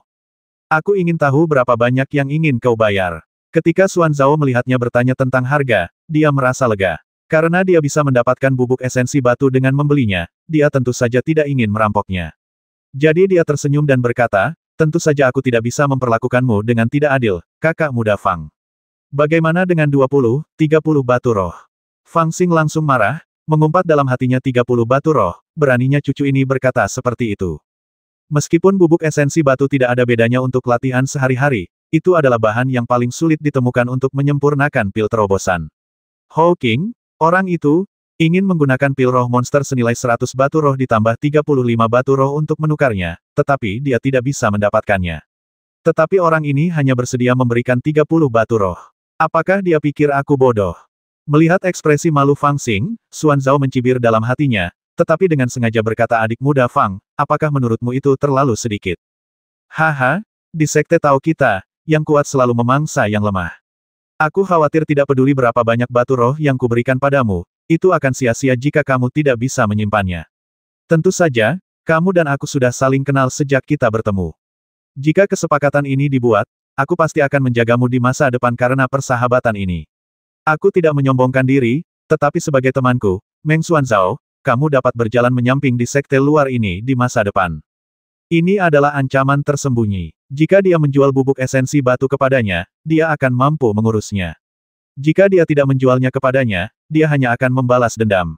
Jika dia bisa membuat Fang Xing berjalan menyamping di sekte Tao, dia secara alami akan mampu membuatnya tidak bisa bergerak sedikitpun. Fang Xing terharu saat mendengar ini, dan berpura-pura terkejut dan berkata, bisakah kakak senior Xuanzao benar-benar mencegahku diganggu? Setelah aku masuk sekte Dao, aku sendirian dan tidak punya saudara. Banyak orang yang menindasku. Terakhir kali aku pergi untuk mendapatkan batu roh, aku dirampok oleh seorang pria bernama Liu Feng di jalan. Ada juga Hei San, murid di Aken Lembah Kingki kita, yang akan datang untuk memerasku setiap kali dia tidak punya pekerjaan. Ungkapan ini dengan sempurna menggambarkan penampilan anak yang diganggu. Melihat ini, Xuanzao merasa lega dan berkata dengan acuh tak acuh, aku bahkan belum pernah mendengar nama-nama orang ini. Mereka pasti hanya orang biasa. Mulai sekarang, saudara muda Fang, kamu tidak perlu lagi menanggung amarah mereka. Selama kamu menyebut namaku, mereka tidak akan berani memberontak. Lupakan saja, saudara muda Fang, ikutlah denganku sekarang, dan kamu akan melihat bagaimana aku bisa melampiaskan amarahmu di hadapanmu. Dia mengambil tanggung jawab dan akan membawa Fang Xing untuk membalas dendam. Tentu saja, karakter-karakter kecil di sekte luar ini tidak dianggap serius olehnya, Tuan Muda Xuanzao. Dia bisa saja memberi mereka pelajaran dan menukar 30 batu roh dengan sebotol bubuk esensi batu. Kenapa tidak? Tidak perlu. Sudah cukup bagi kakak senior Xuanzao untuk berjanji menjagaku. Aku akan menganggap bubuk esensi batu ini sebagai hadiahku untukmu. Fang Xing menunjukkan ekspresi gembira, memegang bubuk esensi batu di kedua tangan, dan meletakkannya di depan Xuanzao. Implikasinya adalah bahwa bahkan satu batu roh pun tidak diinginkan. Xuanzao sangat gembira dan buru-buru mengambil bubuk esensi batu, tetapi dia berkata, bagaimana aku bisa begitu malu? Aku masih harus memberimu batu roh. Fang Xing sengaja berkata dengan marah saudara Xuanzao, saya benar-benar takut diganggu. Saya hanya berharap saudara Xuanzao dapat membantu saya berbicara beberapa patah kata di departemen utama sekte luar sehingga saya tidak akan diganggu lagi. Mengenai batu roh, saya tidak berani mengambilnya. Hahaha, tidak masalah sama sekali. Xuanzao sangat gembira dan menyetujuinya tanpa ragu-ragu. Dia memegang tangan Fang Xing dan berkata, adik muda Fang, aku pasti akan memperlakukanmu seperti anakku sendiri mulai sekarang. Jika orang lain menghinamu, itu sama saja dengan menghinaku.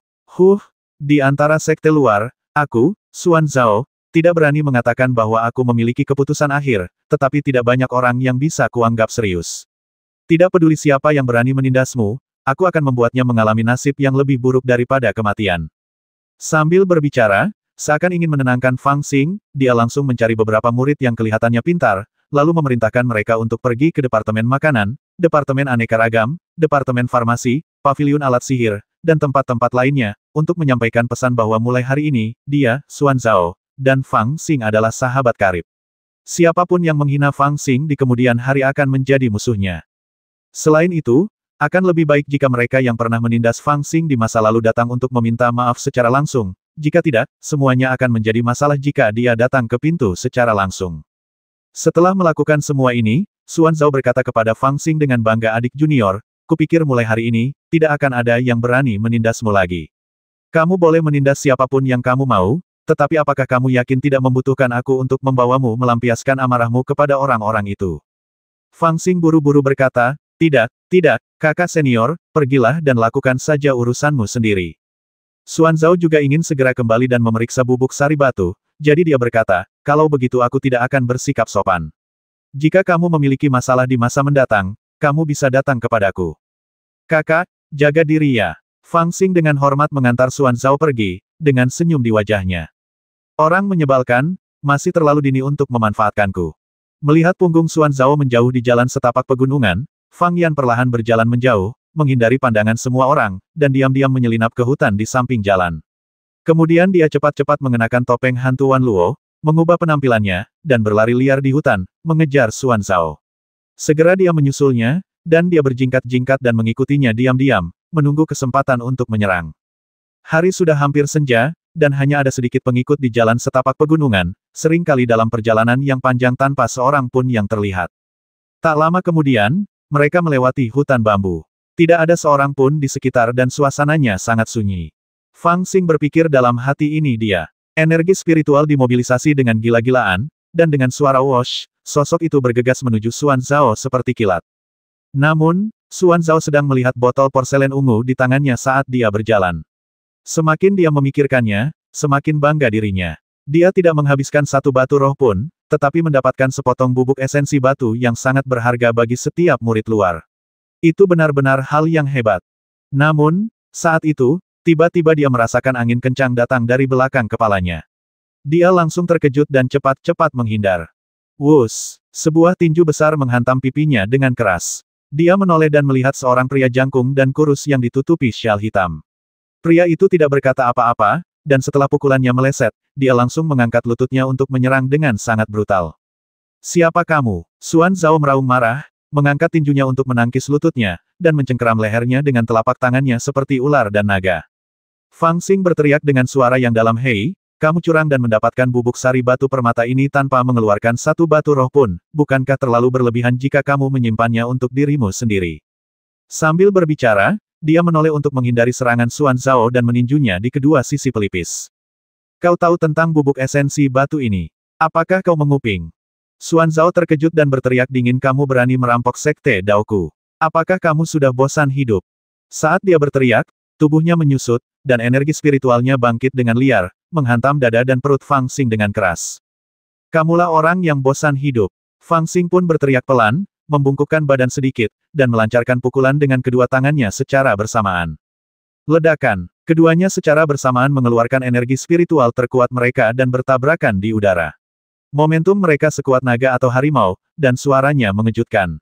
Wajah Xuan Zhao tiba-tiba berubah, dan tubuhnya mundur ke belakang seperti terbang, merobohkan sepetak bambu ungu. Kelincahan rangkap 3 tingkat tinggi. Xuan Zhao sangat terkejut. Setelah konfrontasi langsung seperti itu, dia segera menyadari bahwa kultivasinya jauh lebih rendah daripada pihak lain. Datang. Melihat dirinya bukan tandingan lawannya, Meng Xuan Zhao segera berteriak meminta seseorang menyelamatkannya. Namun, lawannya bereaksi sangat cepat. Begitu melihatnya membuka mulut, dia meninjunya lagi dengan keras, dan melepaskan kekuatan spiritual yang melonjak yang langsung menutupi tubuhnya. Xuan Zhao hanya meneriakkan satu kata sebelum ditekan dengan paksa. Dia harus mundur dengan keras, berniat mencari kesempatan untuk menggunakan pedang terbangnya. Namun, dia tidak menyangka bahwa saat dia mundur, pria itu tiba-tiba memiliki pipa tembakau yang sangat bagus di tangannya dan menyemprotkannya ke wajahnya. Mulut Xuan Zhao dipenuhi aroma manis dan kepalanya tiba-tiba menjadi pusing. Hei, kau jauh dari mampu melawanku. Fang Xing tahu bahwa Xuan Zhao tidak sepenuhnya pingsan saat ini, tetapi dia sengaja tersenyum dingin, mengulurkan tangannya untuk melepaskan syal hitam yang menutupi wajahnya, menginjak dada Xuan Zhao, dan menarik tas penyimpanan dari pinggangnya. Ketika dia membukanya, dia melihat bubuk esensi batu tergeletak di dalamnya, serta berbagai barang lainnya. Dia segera tersenyum penuh kemenangan dan berkata pada dirinya sendiri, untungnya Liu Feng memberitahuku. Sambil berbicara, dia melirik ke bawah dan tampaknya mendapati bahwa Xuan Zhao tidak pingsan, jadi dia sekali lagi menginjak wajahnya dengan keras. Xuan Zhao mengerang dan pingsan. Sebelum pingsan, dia mengingat dengan kuat nama Liu Feng. Bagaimanapun, mereka adalah penganut aliran Tao, jadi Fang Xing tidak berani tinggal lama. Dia menarik tubuh Xuan Zhao dan melemparkannya ke hutan bambu, lalu dia dengan cepat menyelinap pergi dan tiba di tempat terpencil, berubah kembali ke penampilan aslinya. Kemudian dia berjalan kembali dengan penuh kemenangan, sambil bersenandung kecil. Ada seorang janda di desa bernama Xiao Hua, yang cantik dan memiliki payudara besar. Ketika tidak ada yang mengetuk pintunya di tengah malam, dia memukulku dengan sapu. Apa yang terjadi setelahnya pada dasarnya tidak ada hubungannya dengan dia, dan tidak ada seorang pun yang dapat menebak apa yang sedang dipikirkannya. Adalah nasib buruknya bahwa Meng Xuan Zhao telah memilihnya. Fang Xing menelan pil ibel dari kerang ibel di Gunung Miasma Ibel, dan tingkat kultivasinya meningkat pesat. Kemudian, dia tinggal di sana selama beberapa hari lagi, memburu beberapa monster tingkat kedua atau ketiga, mengumpulkan pil batin mereka, merendamnya dalam anggur dan meminumnya sebagai anggur spiritual. Dia memakan daging monster dan minum anggur pil ibel sepanjang hari. Tingkat kultivasinya meningkat lagi, dan dia hanya selangkah lagi untuk mencapai puncak kekuatan spiritual tingkat ketiga. Namun, Meng Xuan Zhao hanya memiliki tingkat kultivasi kelincahan spiritual tingkat menengah ketiga.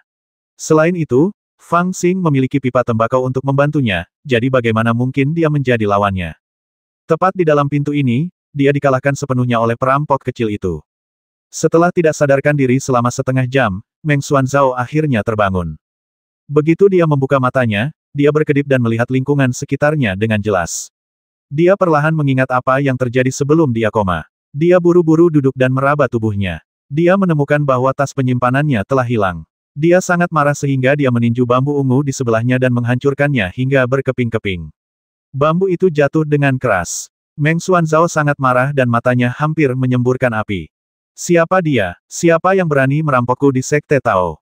Meng Xuanzhao adalah Master Tao generasi kedua sejati, dan ini adalah pertama kalinya ia mengalami kemunduran seperti itu. Perasaan aneh ini membuatnya tidak hanya merasa marah tetapi juga sedikit sedih. Itulah bubuk sari batu yang baru saja kudapatkan. Dengan Stone Essence Powder, dan dengan bantuan pamanku, aku dapat meningkatkan kultivasiku ke puncak gerakan spiritual tingkat ketiga, dan kemudian meminta seorang kenalan di lembah Qixia untuk memurnikan pil terobosan. Aku bahkan yakin bahwa aku dapat memasuki gerbang dalam waktu 1 bulan. Tapi sekarang, tanpa Stone Essence Powder, semuanya menjadi omong kosong. Tidak, aku harus mencari tahu, bahkan jika aku harus bergantung pada bantuan pamanku. Orang ini tinggi dan kurus, dan menggunakan asap. Kenapa dia mirip sekali dengan pencuri yang dikabarkan di Sekte Tao beberapa waktu lalu? Meng Xuanzhao berpikir sejenak, matanya perlahan menyipit. Baiklah, mungkin itu kamu. Tidak apa-apa bagimu untuk merampok pulau-pulau sayur di Sekte Tao, tetapi kamu benar-benar berani merampokku. Bahkan jika aku harus menggali sedalam 3 kaki, aku akan menemukanmu. Dia perlahan berdiri dan mengumpat dengan keras di hutan bambu ungu yang tampak seperti kota hantu. Tetapi, dengan begitu banyak orang dari sekte luar, bagaimana aku bisa menemukan orang ini? Ya, dia pikir aku tidak pingsan saat itu, dan tanpa sengaja menyebut nama Liu Feng. Kurasa Liu Feng pasti mata-matanya. Jika kita menemukan Liu Feng, kita pasti bisa menemukannya. Memikirkan hal ini, Meng Xuanzhao menahan amarahnya dan perlahan berjalan menuju Aula Fuzhao. Bahkan sempat terlintas niat untuk membasmi saat itu juga, maka ia memutuskan untuk bercerita kepada pamannya meski harus menanggung risiko dimarahi pamannya.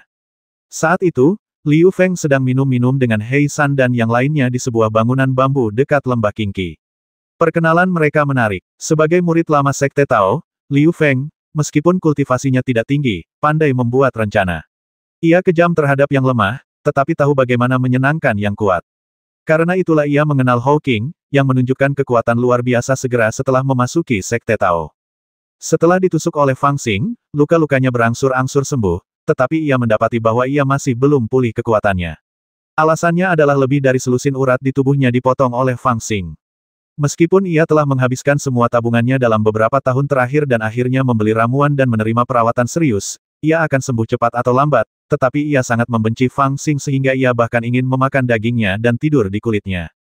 Alhasil, saat mengetahui dari Qian Tong bahwa Hou Qing berencana pergi berburu kerang piton, ia pun dengan gembira memberi Hou Qing sebuah ide, yaitu menggunakan manusia sebagai umpan untuk membasmi kerang ibel. Alhasil, Hou Qing pun langsung menerima usulan tersebut.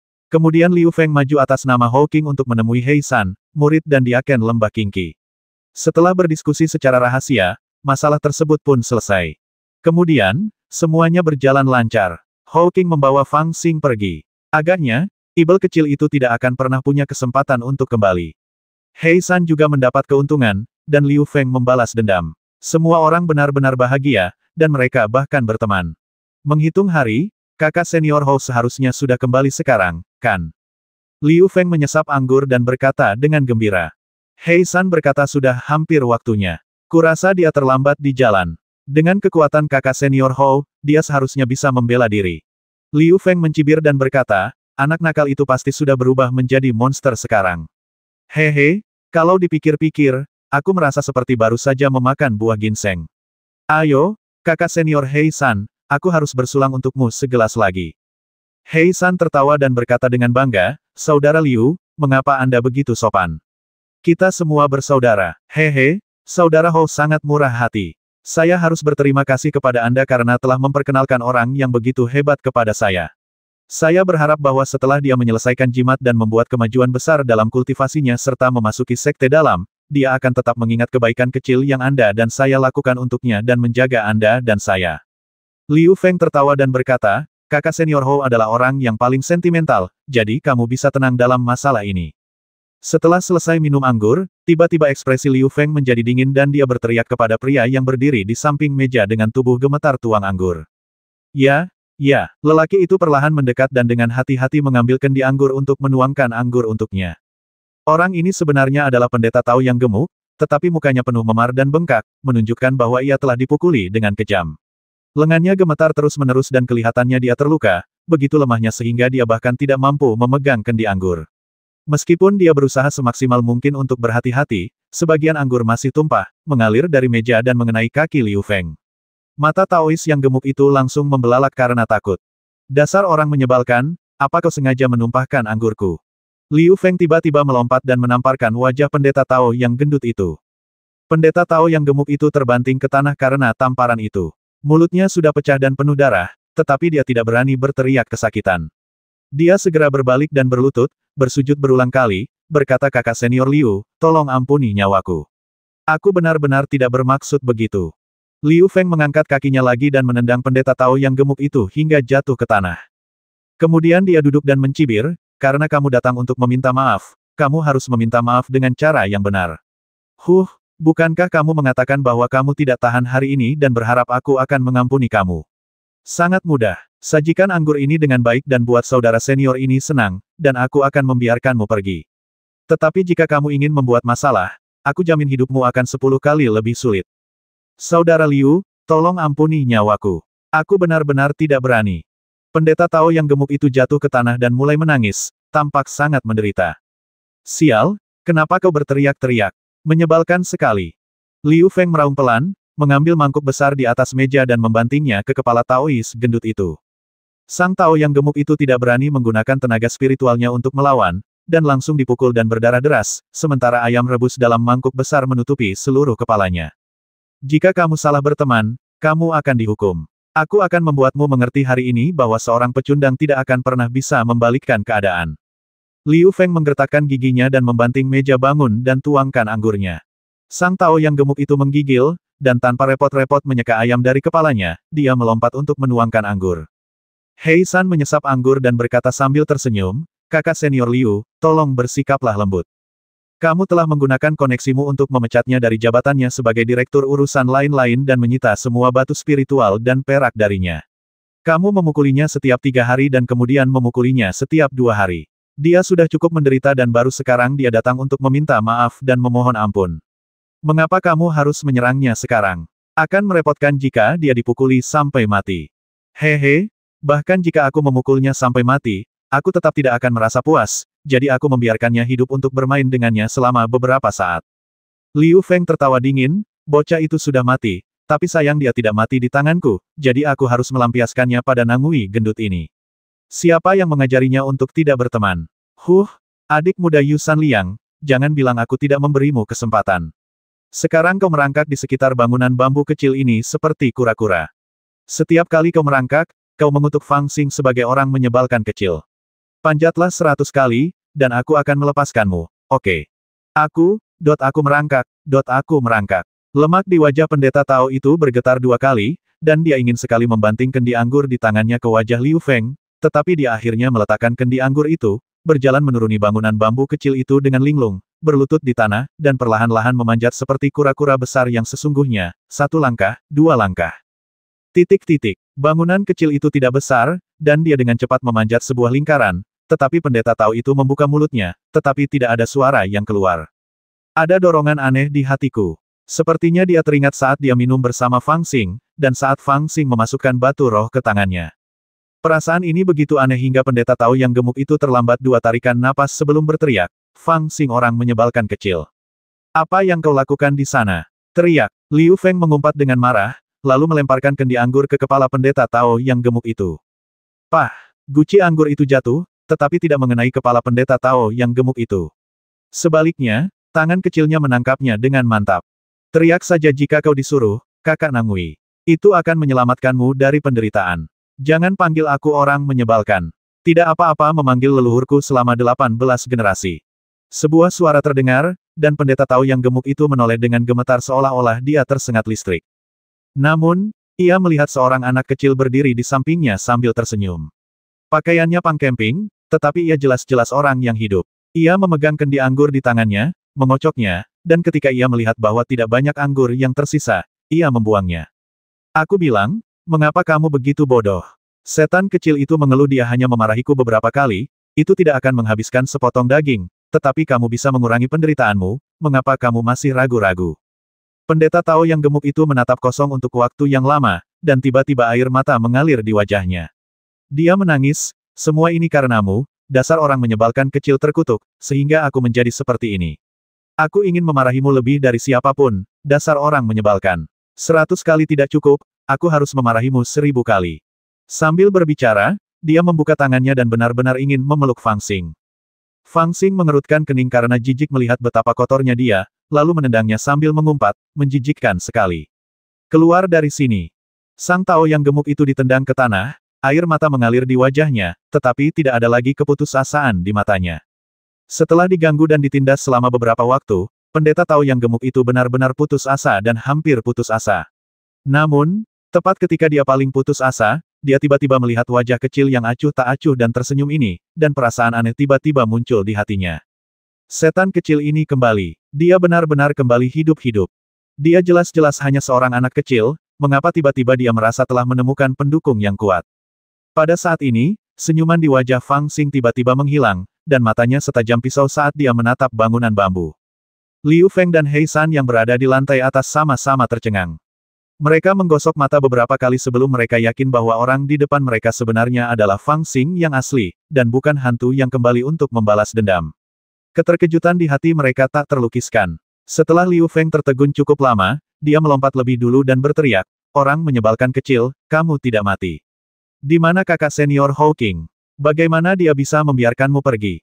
Fang Xing meletakkan tangannya di belakang punggungnya dan berjalan perlahan menuju bangunan bambu, sambil berkata dengan tenang, "Hawking menunggumu di suatu tempat." Ekspresi Liu Feng sedikit mereda, tetapi dia segera meninggikan suaranya dan berteriak, "Saudara Hou ingin bertemu denganku." "Di mana dia?" Fang Xing menatapnya dengan setengah tersenyum di wajahnya, dan berkata dengan lembut, "Dia ada di neraka, dan kau juga akan segera berada di sana." Liu Feng tertegun sejenak, lalu ekspresi tidak percaya muncul di wajahnya. Dia berteriak dengan marah, "Omong kosong. Kakak senior Hawking sangat cakap, dan dia mendapat bantuan dari kakak senior Liu San dan yang lainnya. Bagaimana dia bisa kehilangan nyawanya?" Fang Xing berkata dengan tenang, "Tidak hanya Hawking, tetapi juga Liu San, Qian Tong, dan Zhao Zi semuanya mati, benar-benar mati." Sambil berbicara, dia menunjuk hidungnya dan berbisik, "Hanya aku yang kembali hidup-hidup, karena aku orang yang pendendam. Ketika aku memikirkan kalian orang menyebalkan yang masih hidup di Sekte Tao, aku tidak ingin mati, jadi aku kembali untuk mengirim kalian ke barat." Dia masih muda, bertubuh kecil, dan memiliki wajah yang agak kekanak-kanakan, namun dia mengucapkan kata-kata dingin dengan sangat lambat dan metodis sehingga Liu Feng dan He San Fest segera berkeringat dingin, dan seluruh tubuh mereka diliputi perasaan menyeramkan. Hahaha, Liu Feng sengaja tertawa untuk menghilangkan kesuraman di hatinya. Dia sengaja memunculkan keganasan di hatinya dan menyeringai orang menyebalkan kecil, "Tidak apa-apa jika kau kembali hidup-hidup, tetapi kau malah datang kepadaku untuk mencari kematian. Aku akan mengabulkan keinginanmu." Setelah berkata demikian, tanpa menunggu Fang Xing menaiki tangga, dia berteriak keras, melihat ke bawah dari atas, dan meninjunya dengan keras. Saat ini, dia setengah percaya dan setengah ragu bahwa Hawking sudah mati, dan melihat bahwa Fang Xing adalah pembasmi, dia memutuskan untuk menyerang terlebih dahulu dan menjatuhkannya sebelum bertanya. Meskipun lukanya belum sepenuhnya pulih, dia telah memulihkan hampir 70% kekuatannya. Bagaimanapun, terakhir kali dia dijatuhkan oleh Fang Xing adalah karena serangan diam-diam, jadi dia masih sangat percaya diri kali ini. Dengan satu pukulan, angin dari tinju itu menerobos udara, bagaikan seekor harimau yang turun dari gunung, menambah kekuatannya. Pendeta Tao bertubuh gemuk yang berdiri di bawah bangunan bambu dan mendongak langsung berhenti menangis saat melihat pemandangan ini dan menoleh dengan penuh kekhawatiran. Pada saat ini, Fang Xing tiba-tiba menyipitkan matanya, menatap dingin ke arah pukulan keras Liu Feng, dan tidak berkata apa-apa. Tiba-tiba, dia melangkah maju, mengepalkan tinjunya erat-erat, dan langsung meninju Liu Feng. Ledakan. Ketika kedua tinju itu bertabrakan, ekspresi kemenangan muncul di wajah Liu Feng. Ia paling takut pada tubuh lincah anak ini dan ilmu pedangnya yang sulit dipahami dan sangat menyeramkan, tetapi ia tidak menyangka bahwa ia benar-benar akan bertarung dengannya secara langsung. Ini sama saja dengan mencari kematian. Tanpa memperhitungkan bonus dari kultivasinya, ia tidak dapat melawan dengan kekuatannya sendiri. Namun, wajahnya segera berubah drastis. Ketika tinjunya bertabrakan, dia tiba-tiba merasakan kekuatan besar menghantamnya, seolah-olah sebuah batu besar seberat 1000 pon jatuh dari puncak gunung dan mengenai tinjunya. Krak, krak, krak, dalam sekejap, Lengannya patah menjadi beberapa bagian, dan tulang-tulang yang patah bergesekan dengan keras. Dalam sekejap, rasa sakit yang hebat itu terasa seperti jarum tajam yang menusuk otaknya. Ah! Liu Feng terhuyung mundur dan membuka mulutnya untuk berteriak, tetapi Fang Xing bahkan tidak menunggunya mengucapkan sepatah kata pun. Dia mengikutinya seperti musang dan mematahkan hidung Liu Feng dengan pukulan. Teriakannya juga terlempar kembali ke tenggorokannya. Kemudian dia melompat dan menendang dengan kakinya. Dengan beberapa hentakan, beberapa tulang rusuk di dada Liu Feng patah dan dia jatuh ke tanah dengan punggung menghadap ke langit. Liu Feng butuh 2 kali tarikan napas panjang untuk mengatur napasnya. Matanya penuh ketakutan dan dia membuka mulutnya untuk berteriak. Namun, dia masih tidak berteriak, karena Fang Xing sudah menginjak lehernya, dan dia langsung kehilangan napas. Aku telah membasmi setidaknya selusin orang tak berguna sepertimu di masa lalu. Apakah kau masih berani berkomplot melawanku? Fang Xing berkata dengan dingin, mengambil kendi anggur dari meja, memecahkan segel lumpur, dan menuangkannya dengan dingin ke kepala Liu Feng. Tidak, jangan. Liu Feng sudah penuh luka dan sangat membutuhkan napas, tetapi Fang Xing menginjak lehernya, membuatnya sangat sulit bernapas. Kemudian, anggur itu mengalir ke tenggorokannya, membuatnya merasa sangat tidak nyaman dan sakit hingga hampir mati lemas. Banyak anggur yang masuk ke dadanya. Anggur yang tadinya dia pikir lembut dan lezat, sekarang tampak seperti racun, membuatnya gila dan hampir pingsan. Adik Fang, apakah kamu lulus? Hei San yang duduk di samping tiba-tiba berbicara dengan dingin sambil menatap Fang Xing dengan tatapan tidak bersahabat. Ada sedikit keterkejutan dan keraguan di kedalaman mata Hei San. Dia tidak pernah menyangka bahwa Fang Xing akan kembali hidup-hidup, sementara Hou Qing, Liu San, Qian Tong dan yang lainnya yang berada di tingkat ketiga Lingdong tidak kembali. Mungkinkah mereka semua sudah mati seperti yang dikatakan bocah kecil ini? Jika mereka semua mati, bagaimana anak ini bisa bertahan hidup? Mungkinkah dia membasmi semua orang ini? Namun, dia tetap tenang saat ini dan memutuskan untuk menyelamatkan Liu Feng terlebih dahulu. Bagaimanapun juga, dia punya dendam mendalam terhadap anak ini, dan Liu Feng ditakdirkan menjadi sekutunya. Fang Xing mendengar suaranya, menoleh untuk menatapnya, tersenyum sedikit, dan berkata yang berikutnya adalah kamu. Hei San membanting tangannya ke atas meja, meletakkan tangan kirinya di pinggang, dan berkata dengan dingin, benarkah? Kamu sangat sombong. Pada saat ini, dia tidak siap untuk melawan Fang Xing secara langsung, melainkan menggunakan pedang terbangnya untuk menyakitinya terlebih dahulu. Melalui jurus-jurus yang pernah dipertemukan Fang Xing dengan Liu Feng, dia menyadari bahwa jurus-jurus Fang Xing sangat kejam dan pertarungan jarak dekat sangatlah berbahaya.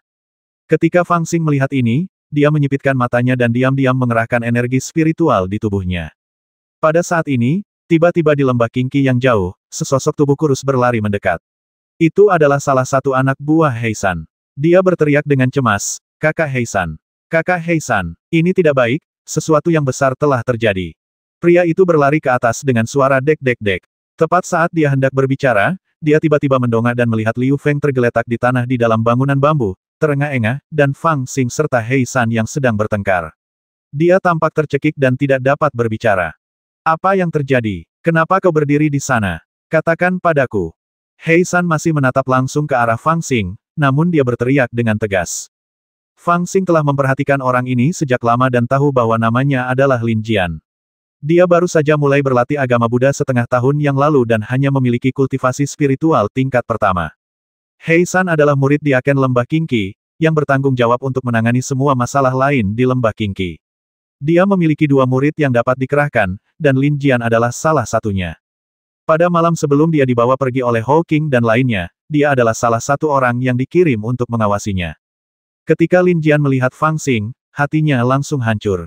Setelah mabuk 2 kali oleh Hei San, dia tiba-tiba bereaksi. Dia berkata dengan wajah masam, saudara Hei San, saya baru saja membantu pekerjaan di biro urusan lain-lain, dan tiba-tiba saudara Liu, yang bertanggung jawab atas biro urusan lain-lain, menemui saya dan meminta saya untuk memberitahu Anda bahwa saudara Xuan Zhao mengirim seseorang untuk menyapanya. Mulai sekarang, saudara Fang ini, saudara Fang, adalah saudara kandung saudara Xuan Zhao. Tidak seorang pun boleh menyinggung perasaannya, jika tidak, itu sama saja dengan menyinggung perasaan saudara Xuan Zhao.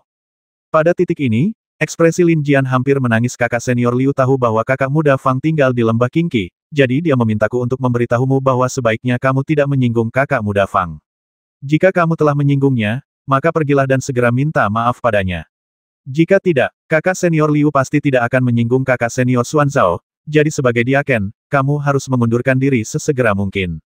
Apa? Heisan merasa sedikit pusing sejenak dan tidak dapat mencerna sejumlah besar informasi dan fakta yang mengejutkan ini. Biar aku, sang kepala pelayan, yang mengambil alih. Saya tidak tahu berapa banyak yang harus saya lakukan untuk menunjukkan bakti saya kepada saudara senior Liu, kepala biro urusan lain-lain, untuk mendapatkan posisi di agen ini. Sekarang, hanya dengan beberapa patah kata saja, saya diminta untuk mengambil posisi itu. Kakak senior Xuanzhao, dia pernah mendengar tentang orang ini. Dia telah bergabung dengan sekte tersebut 2 tahun lalu, tetapi karena salah satu tetua di sekte tersebut adalah pamannya, dia tidak bergabung dengan sekte tersebut bersama murid-murid lainnya. Orang ini juga merupakan orang yang sangat dikenal oleh para murid luar ini dan mereka sama sekali tidak dapat menyinggung perasaannya. Bahkan kakak senior Liu hanya dapat menyanjungnya dengan senyuman di wajahnya saat melihatnya. Tetapi bagaimana anak ini, yang tidak punya kekuasaan, tidak punya pengaruh, dan tidak punya latar belakang, bisa berhubungan dengan kakak senior Xuanzhao? Terkejut, menyesal, ragu, takut. Semua ekspresi ini membuat wajah Heisan terlihat sangat rumit. Dia hampir tampak pahit dan tanpa sadar menatap Fang Xing. Fang Xing masih menginjak Liu Feng. Melihat Heisan yang sedang melihat ke arahnya, dia berkata dengan acuh tak acuh, tidak apa-apa. Aku telah menyelesaikan misi, jadi aku menerima sebagian dari Stone Essence Powder. Melihat bahwa senior Brother Xuanzhao membutuhkannya, aku memberikannya kepadanya. Jadi senior Brother Xuanzhao berencana untuk memberiku beberapa pelajaran, awalnya dia berencana untuk datang ke sini secara langsung untuk membalas dendam padaku, tetapi setelah memikirkannya, kupikir lebih baik melakukannya sendiri. Serbuk sari batu. Heisan berteriak keras, hatinya sakit. Anak ini benar-benar rela mengeluarkan uang untuk menyuap, dia benar-benar memberiku bubuk sari batu secara langsung. Berapa banyak murid luar yang rela mematahkan kepala mereka untuk mendapatkannya? Jika mereka membelinya dari Sekte Tao, harganya akan mencapai 300 batu roh. Pada saat inilah Heisan sepenuhnya mempercayai kata-kata Fang Xing. Ini adalah Stone Essence Powder. Kalau aku tidak hanya akan menculik seorang diaken kecil dari lembah Qingqi, tetapi juga membasmi orang. Adik muda Fang. Oh tidak, kakak senior Fang, kamu, silakan duduk. Ada sedikit keterkejutan dan keraguan di kedalaman mata Heisan. Dia tidak pernah menyangka bahwa Fang Xing akan kembali hidup-hidup, sementara Hou Qing, Liu San, Qian Tong dan yang lainnya yang berada di tingkat ketiga Lingdong tidak kembali. Mungkinkah mereka semua sudah mati seperti yang dikatakan bocah kecil ini? Jika mereka semua mati, bagaimana anak ini bisa bertahan hidup? Mungkinkah dia membasmi semua orang ini? Namun, dia tetap tenang saat ini dan memutuskan untuk menyelamatkan Liu Feng terlebih dahulu. Bagaimanapun juga, dia punya dendam mendalam terhadap anak ini, dan Liu Feng ditakdirkan menjadi sekutunya. Fang Xing mendengar suaranya, menoleh untuk menatapnya, tersenyum sedikit, dan berkata yang berikutnya adalah kamu. Heisan membanting tangannya ke atas meja, meletakkan tangan kirinya di pinggang, dan berkata dengan dingin, benarkah? Kamu sangat sombong. Pada saat ini, dia tidak siap untuk melawan Fang Xing secara langsung, melainkan menggunakan pedang terbangnya untuk menyakitinya terlebih dahulu. Melalui jurus-jurus yang pernah dipertemukan Fang Xing dengan Liu Feng, dia menyadari bahwa jurus-jurus Fang Xing sangat kejam dan pertarungan jarak dekat sangatlah berbahaya. Ketika Fang Xing melihat ini, dia menyipitkan matanya dan diam-diam mengerahkan energi spiritual di tubuhnya. Pada saat ini, tiba-tiba di lembah Qingqi yang jauh, sesosok tubuh kurus berlari mendekat. Itu adalah salah satu anak buah Heisan. Dia berteriak dengan cemas, Kakak Heisan. Kakak Heisan, ini tidak baik, sesuatu yang besar telah terjadi. Pria itu berlari ke atas dengan suara dek-dek-dek. Tepat saat dia hendak berbicara, dia tiba-tiba mendongak dan melihat Liu Feng tergeletak di tanah di dalam bangunan bambu, terengah-engah, dan Fang Xing serta Heisan yang sedang bertengkar.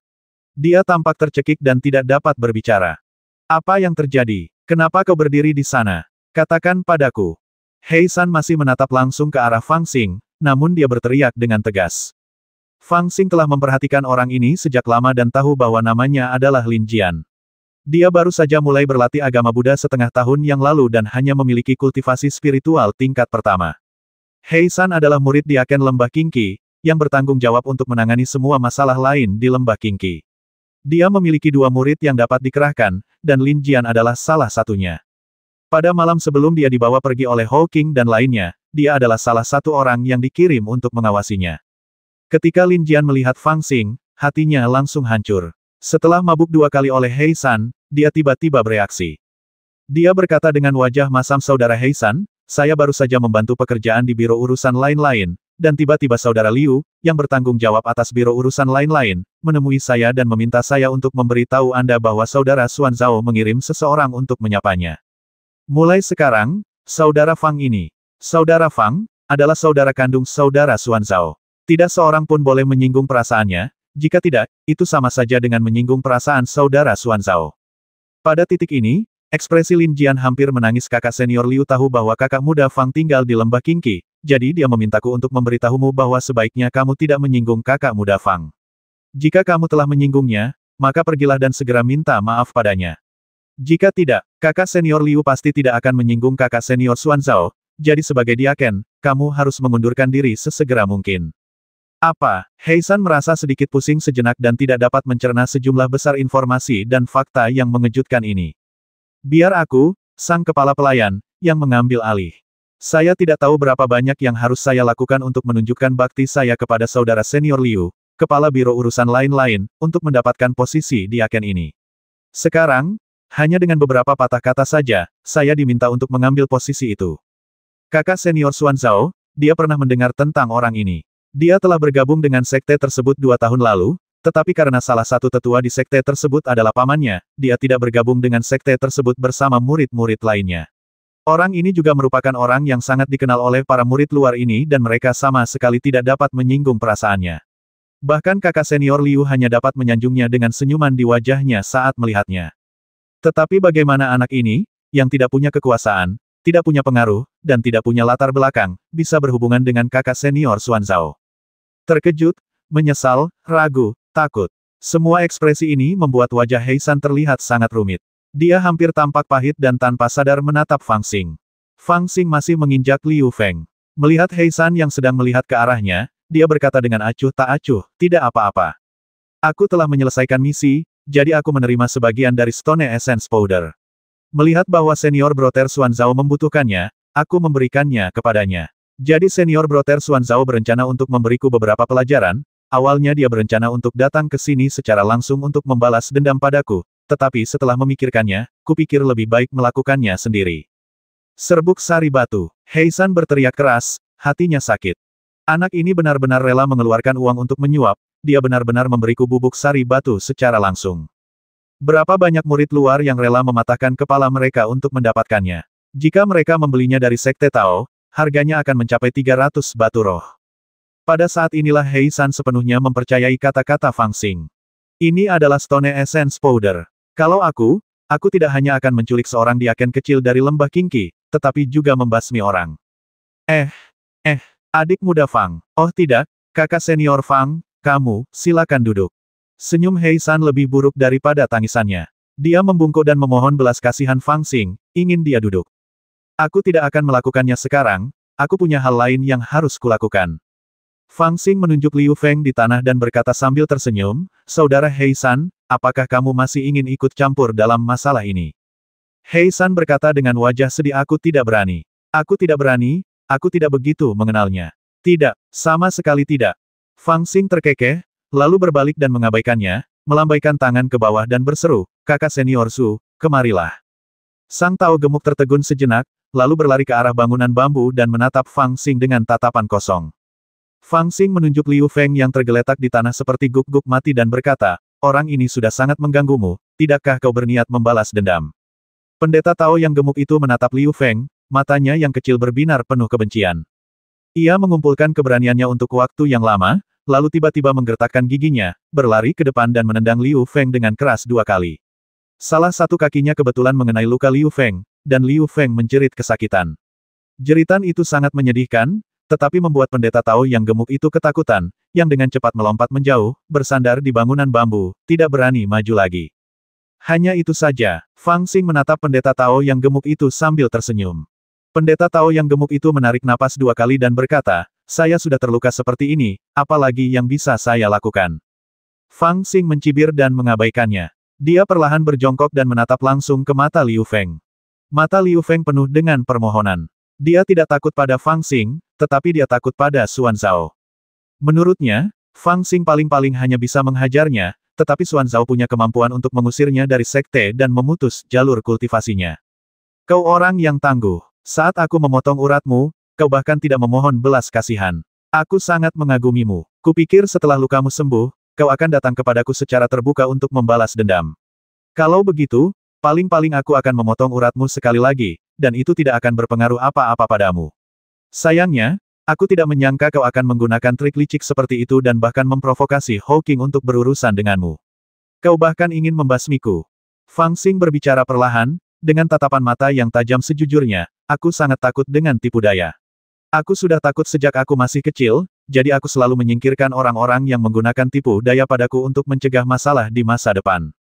Liu Feng ketakutan oleh tatapan mata tajam Fang Xing dan gemetar. Tiba-tiba dia berkata dengan suara gemetar, kau tidak bisa membasmiku, kalau tidak, kau akan mendapat masalah, bahkan jika Xuan melindungimu, jika kau membasmiku. Sekte Dao tidak akan memaafkanmu. Fang Xing tersenyum dingin dan berkata, kamu sangat berpikiran jernih. Kamu benar, aku akhirnya memasuki Sekte Dao. Bagaimana aku bisa menghancurkan masa depanku karena sepotong daging busuk sepertimu? Jadi, aku hanya berencana untuk memberimu pelajaran.